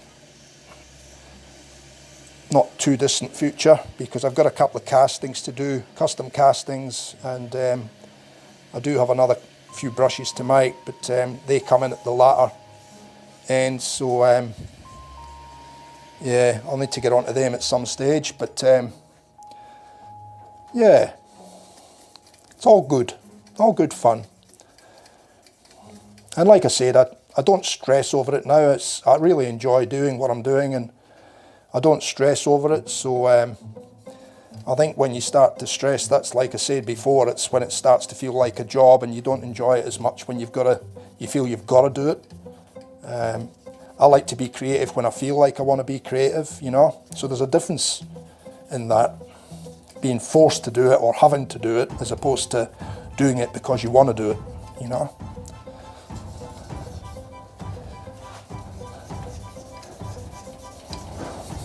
Well, this is the last wet pad, so I'll be taking it off the lathe and turning it around shortly. And I'll give you a bit of a look now. So you can see it's starting to shine up now, it's starting to show a lot of depth.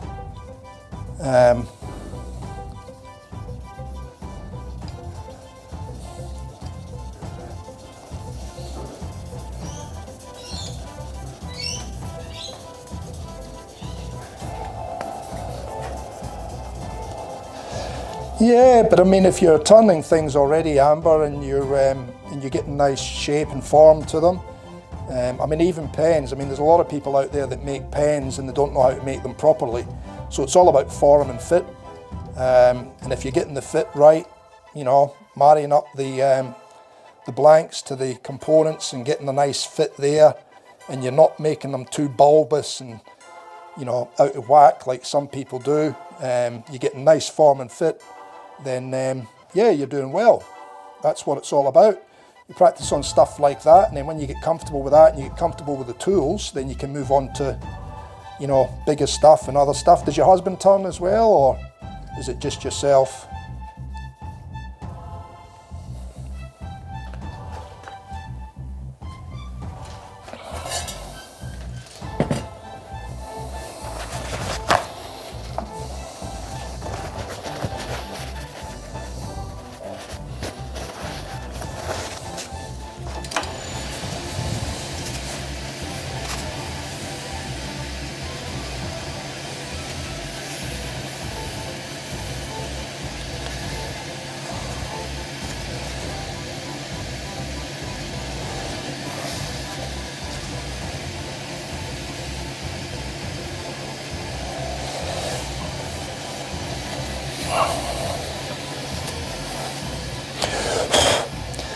And one of the biggest tips I can give you, Amber, when you're working on your lathe as well, is that always make sure you're working with nice sharp tools. Never try and use blunt tools or force the tools through a cut. You always want the tools to be really sharp, and it goes a long way in making sure that you're getting a nice cut, and you'll get a nice finish, and you save time in sanding as well if you can get a nice finish off the tool. So yeah, just one thing to be very mindful of. So okay, so what we're going to do now is we're going to turn this around now. So we'll take it out of this chuck. I'll sit it over there out the way, and we'll take this chuck off, swap it over with the larger one with the small jaws.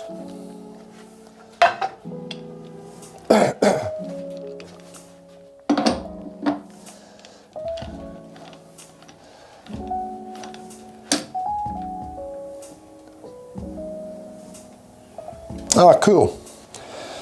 Oh well, I was just going to say that if your husband turns, he'll be able to give you some pointers along the way as well, but if he doesn't do much with the lathe, then yeah, just carry on. Practice makes perfect, as they say. So, but tool presentation and sharp tools is the biggest thing. So if you can get your tool presentation right, I mean, I used to stand at the lathe and just turn scrap pieces of wood. There's a spindle turning, and I just practice on making sure that I'm getting the bevel contact to the wood, and making sure that I'm getting the right cut. And you can tell when you get the right cut, because the shavings will just come sliding off the tool. I mean, I use traditional, like I'm using a skew for doing a lot of this work for the shaping, but the skew really shouldn't be used like that. but I use it as a scraper, but I get a nice cut, and that's why I use it on the resins. And then I use the carbide for the shaping, or the main hollowing shaping, you know. So what I'm going to do now is just bring this in as close as I can get it. I'm going to drop the tool rest right down, and then we're going to come in and part the bottom off, and that's when we'll get to see the final shape on how the brush looks, or the handle looks, I should say. So I'm putting the tailstock in for added support, so I don't catch it and cause it to jump off the lathe. Tighten that up so tight, not too tight that I blow the handle apart. We'll speed it up a little bit. So you can see we're pretty much on centre, just a fraction out probably, but that's nothing to be too concerned about. And then I'm just going to go in and just start parting that off there.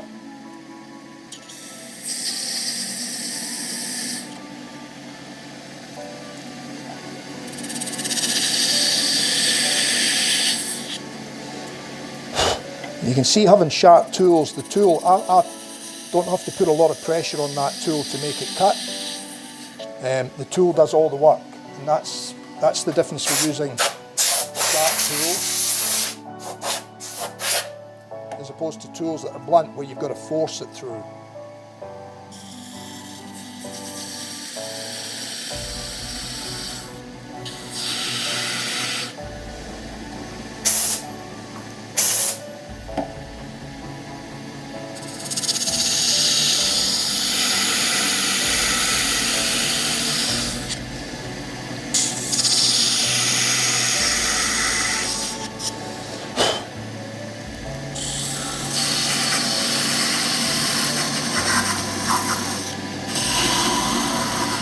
And nice and gently, when you get in like this, nice and gently as you get thinner and get near the centre for parting it off. There she goes. And we just take that away. And that's it, parted off.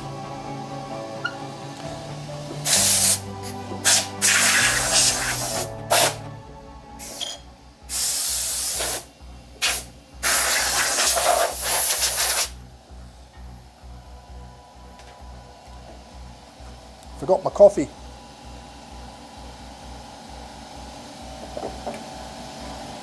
So it's iced coffee now.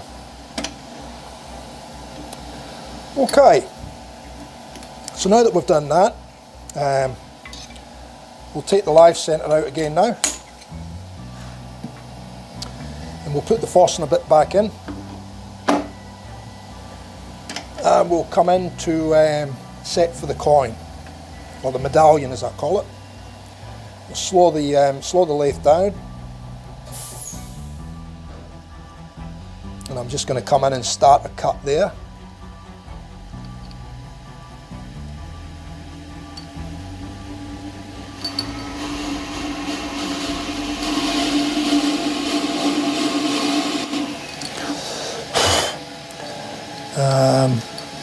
So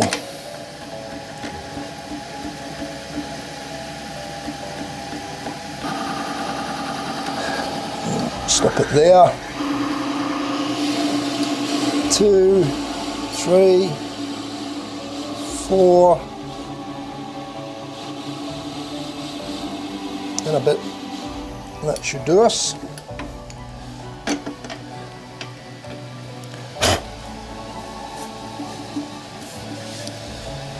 We can take that out now.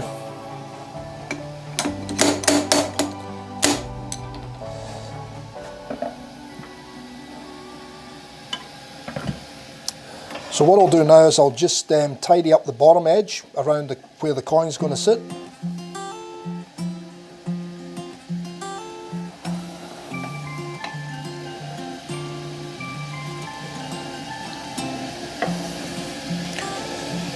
And I'll use my the wing of my spindle gouge just to put a little bevel on that.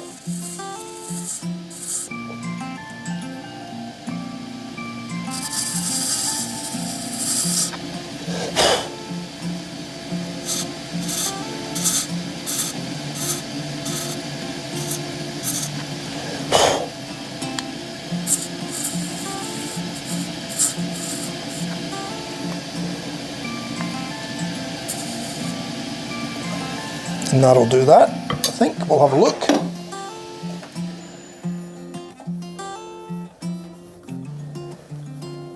Yep, that should be good.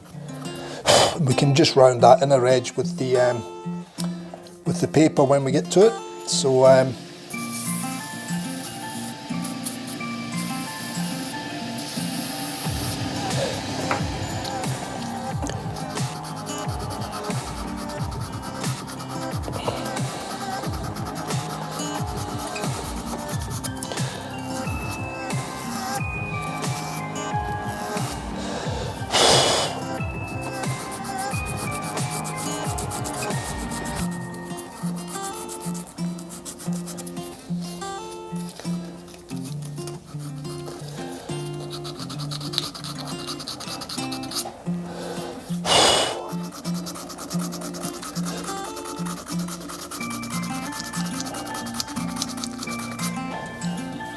So I'll take you to that other shot now.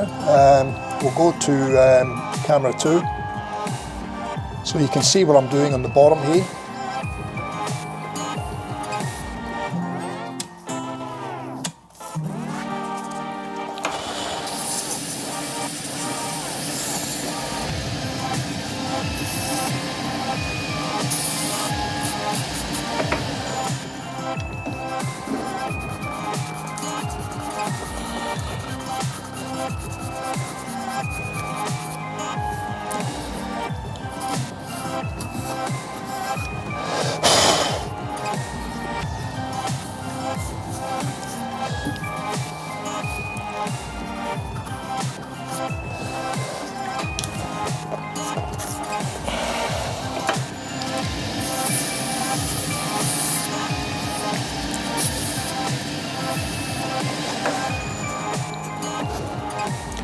No worries, Sam, we'll catch you later, buddy. Thanks for dropping in, eh?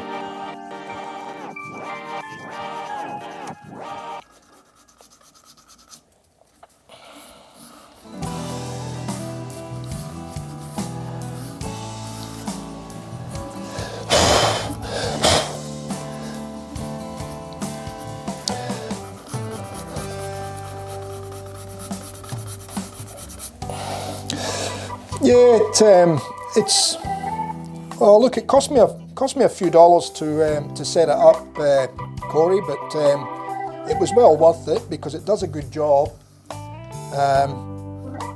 I've got 3 Sony Handycam video cameras, which are the 3 main photographs, or the 3 main shots that you see there. So obviously if I go to shot 1, that's the one that's straight ahead of me. And then I can go to shot 2, which is this one here that you're viewing now. And then I can go to shot 3, which is the overhead one straight up. And then I've also got the GoPro on another one, which is the one I'm going to change out. So I've got that one there, which takes me over to the buffing setup that I have over there. But you can see that one's flicking on and off for whatever reason. You have all sorts of issues with the GoPros, so that's why I'm going to change that one to a Sony cam as well. And once I do that, it will be a lot better.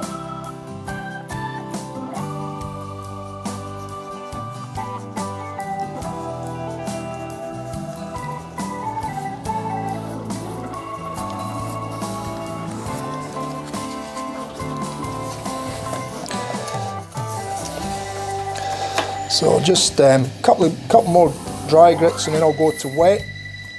Just tidy up this edge here and we'll blend that sharper edge here back into the handle a little bit so it doesn't feel so sharp in the hand. So not too much longer, and I've still got to buff it yet, so it's getting there.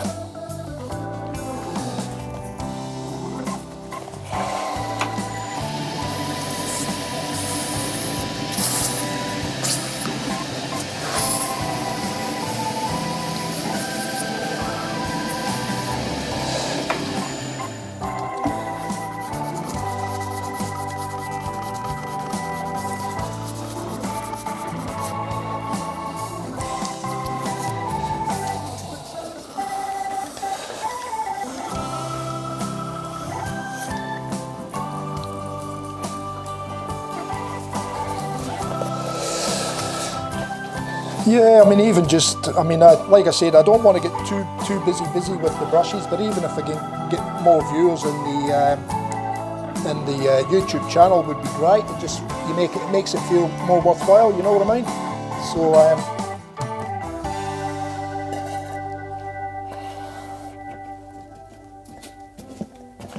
So I'm just going to give this all another touch up with the wet pads, Corey, and then we can buff it up, set the coin, and we're pretty much done then. So I'm just going to use these to blend in that bottom a little bit as well now, so that the bottom edge doesn't feel too sharp in the hand. And that's much better even just like that now, you know.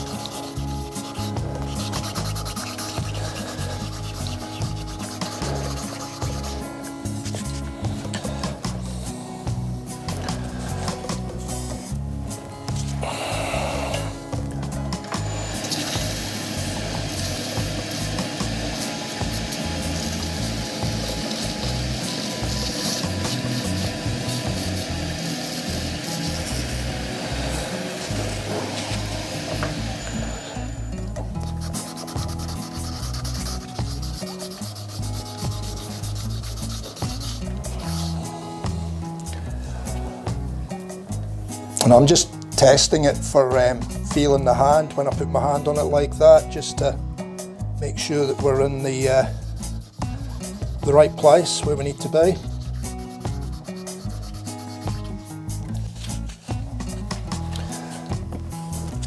And we're only sanding the little edge now, so it doesn't take too long just to tidy off the bottom.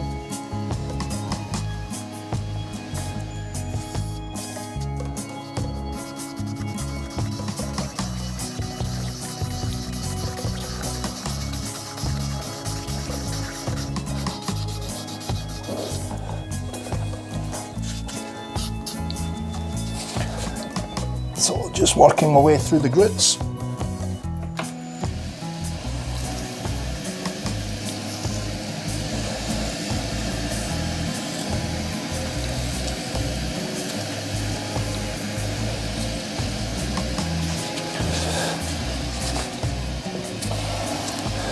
I think I'm up to about 3,500 views overall since I started the channel.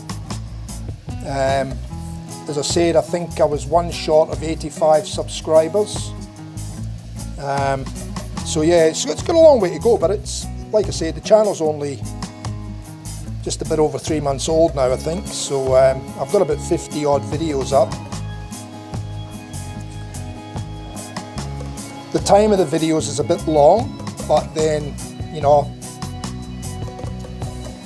some are a bit over 2 hours, some go up to nearly 3 hours, some go just slightly past 3 hours, but so it's a long time to sit and watch a video, which is probably one of the issues, but it's the only way to show it from start to finish, really.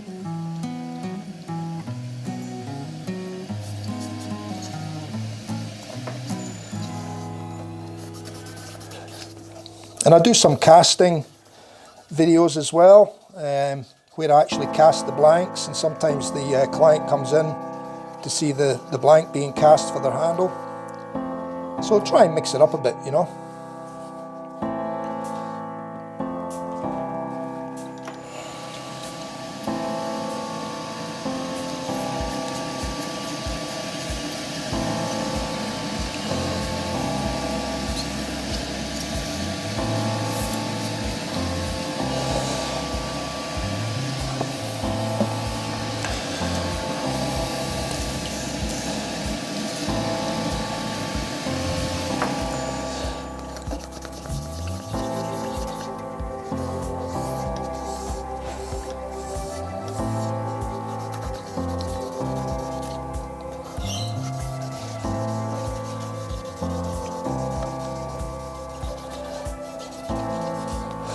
And that be her.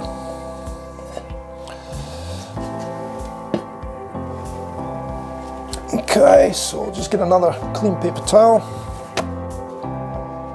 give it a bit of a dry off.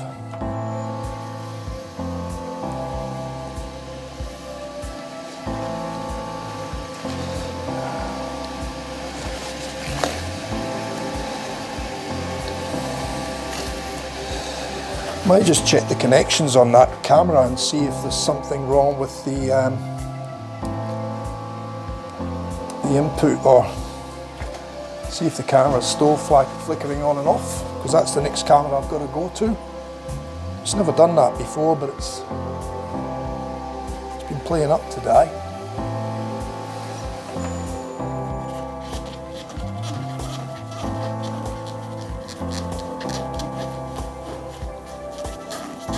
Exactly, and that was the whole purpose of standing up, mate. Not for the purpose of trying to sell more brushes or anything like that. It was more so for just letting people see what goes into them, and letting people, you know, come on and watch their handle being made, or like I said, the casting being made.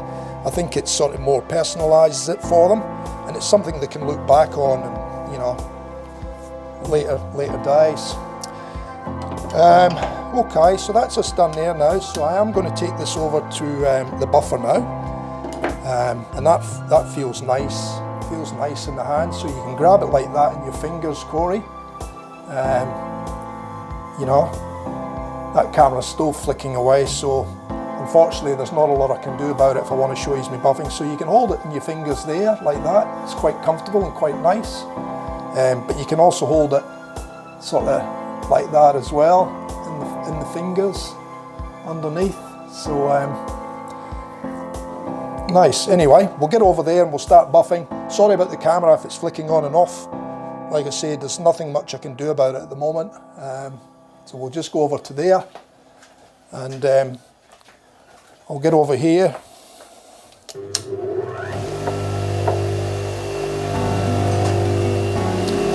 And we're going to go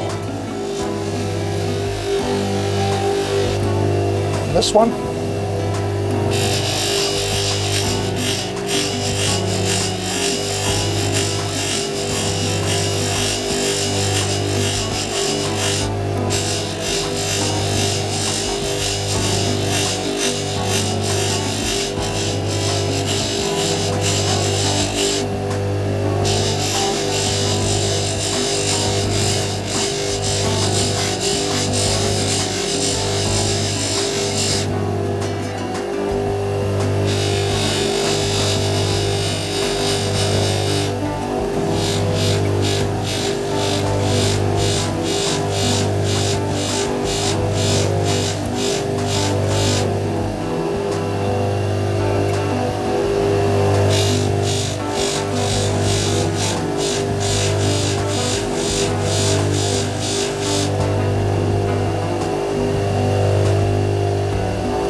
So we'll get back off that camera now, and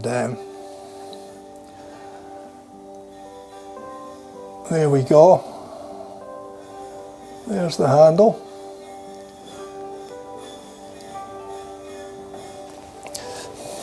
Right, anyway, I'll put it in my pocket so I don't drop it and damage it. We'll get that out the way. We'll take this out the way.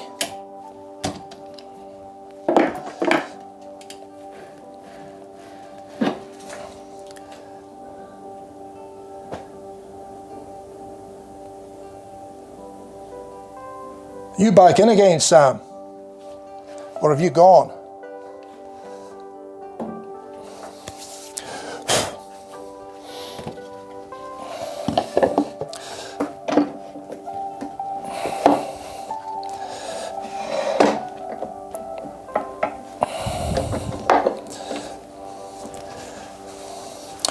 Right, so you went with the antique silver Corey, which is this one, and we need a mixing stick, which is just there, and we'll get some epoxy. Which is there, so we'll go to that shop, and if I zoom out just a touch, hopefully you can see what I'm doing. So just a little bit part A, because we've only got the coin to set, no knot to set. That'll get done with Sarjan.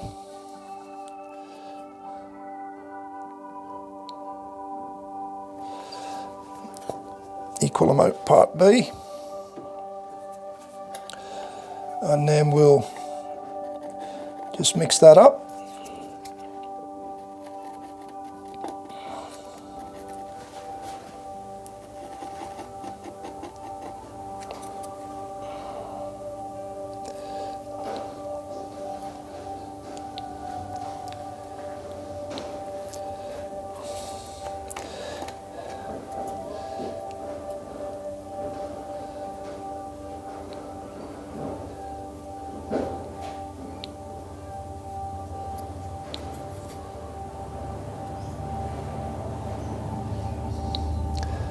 I'll just push some of the epoxy out to the outer edge so that we do get a decent bond with the edge of the coin, or medallion as I like to call them.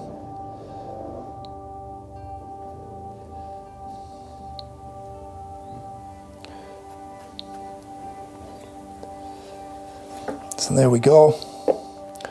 And then what I have left I'll just put on the bottom of the medallion, like such. That can go in the bin, and then we'll drop the coin in,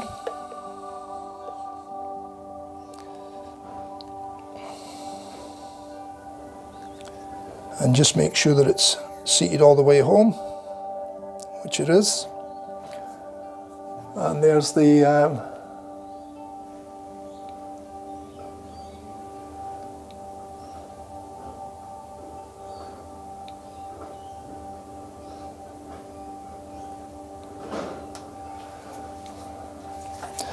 so that's it finished, Corey. Ah, Brett, you found us, mate. You found us. How are you, mate? We're nearly finished. We've just made Corey's new handle. Corey's over in the States. You might know Corey. His YouTube channel is Shaving with Chief. Shaving with Chief, and I'm just going to give it a tiny little wipe off. So Corey, Brett loves his green. He's I think he's bought a couple of brushes off me, and he likes his green handles. Green anything. Green anything.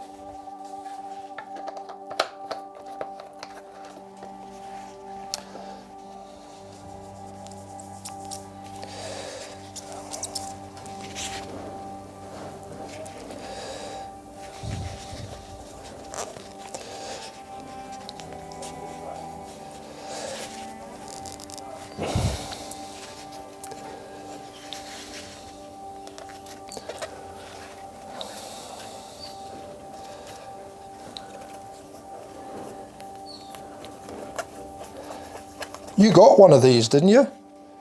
This was the green malachite for the P&C limited editions. But you got one of these, didn't you? You got a handle made of this particular casting. You were the other one. I was telling Corey before, there's only two other handles out with the limited edition for P&C that are done in this green malachite. So you and Corey are the lucky two. So I'm just making sure that that's seated properly.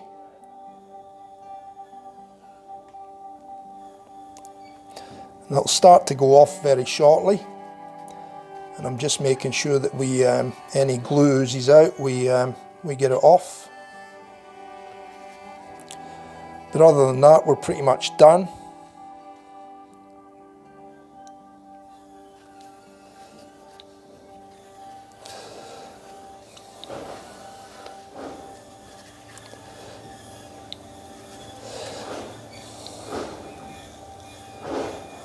And the epoxy's starting to go off now, so that's good. Can't move the coin too much now.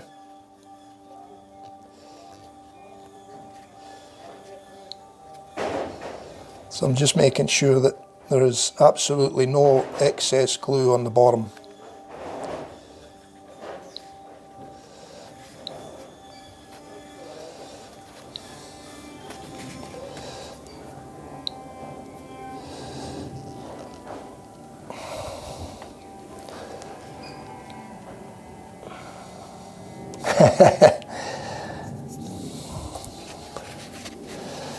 Okay, fellas. Well, I think we're all done. So that's the end of that stream. I might actually just give this a little press in, just to make sure that it is all the way home, Corey. So I'll do that on the lathe here. So I'll put my chuck back in,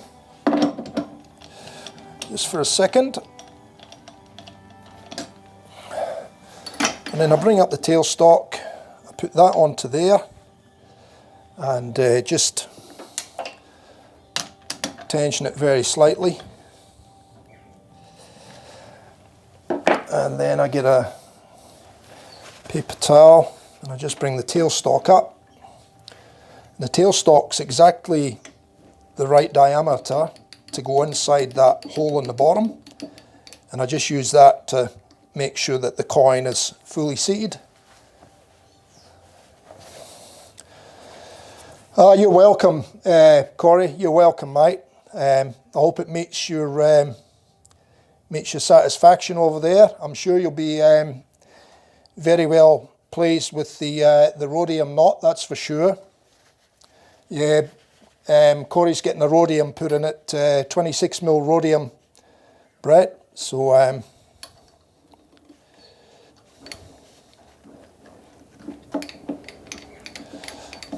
should be lovely. So as you can see, we've got a little bit more glue out there, but the coin will be well and truly seated in there nice and flat now. So now I'll just wipe the excess off again. Get a little bit of methyl again.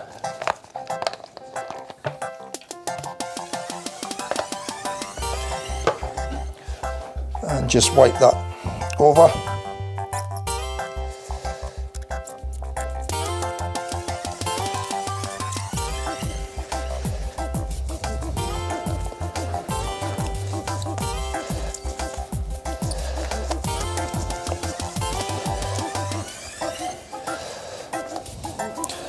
Okay, that's us done, fellas.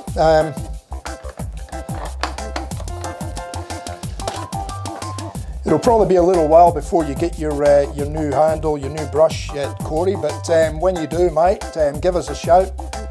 I'll look forward to you doing a review on your YouTube channel, and I'm sure you're going to love this Rhodium, mate. So let me just go and give you a couple of close-ups of the handle if I can get them in shot.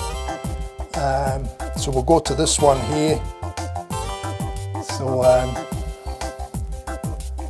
me get in the right position here.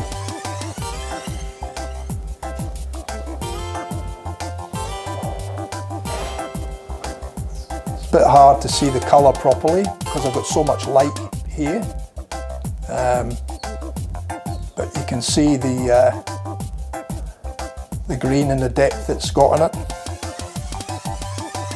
in that shot.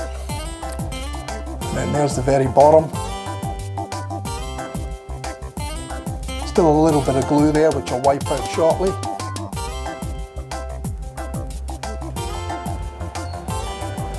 And then if I go to the other shot, just to see if it's any different with the light. No, not really.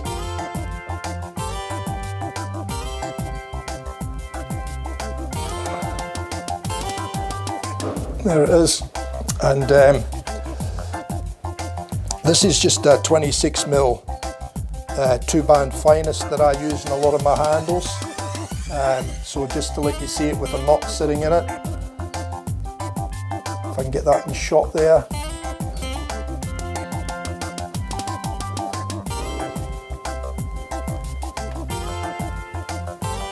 Obviously that loft's too high for this, but Surgeon's knot is being made to suit this socket. And then if I go back to that shot, there should be there.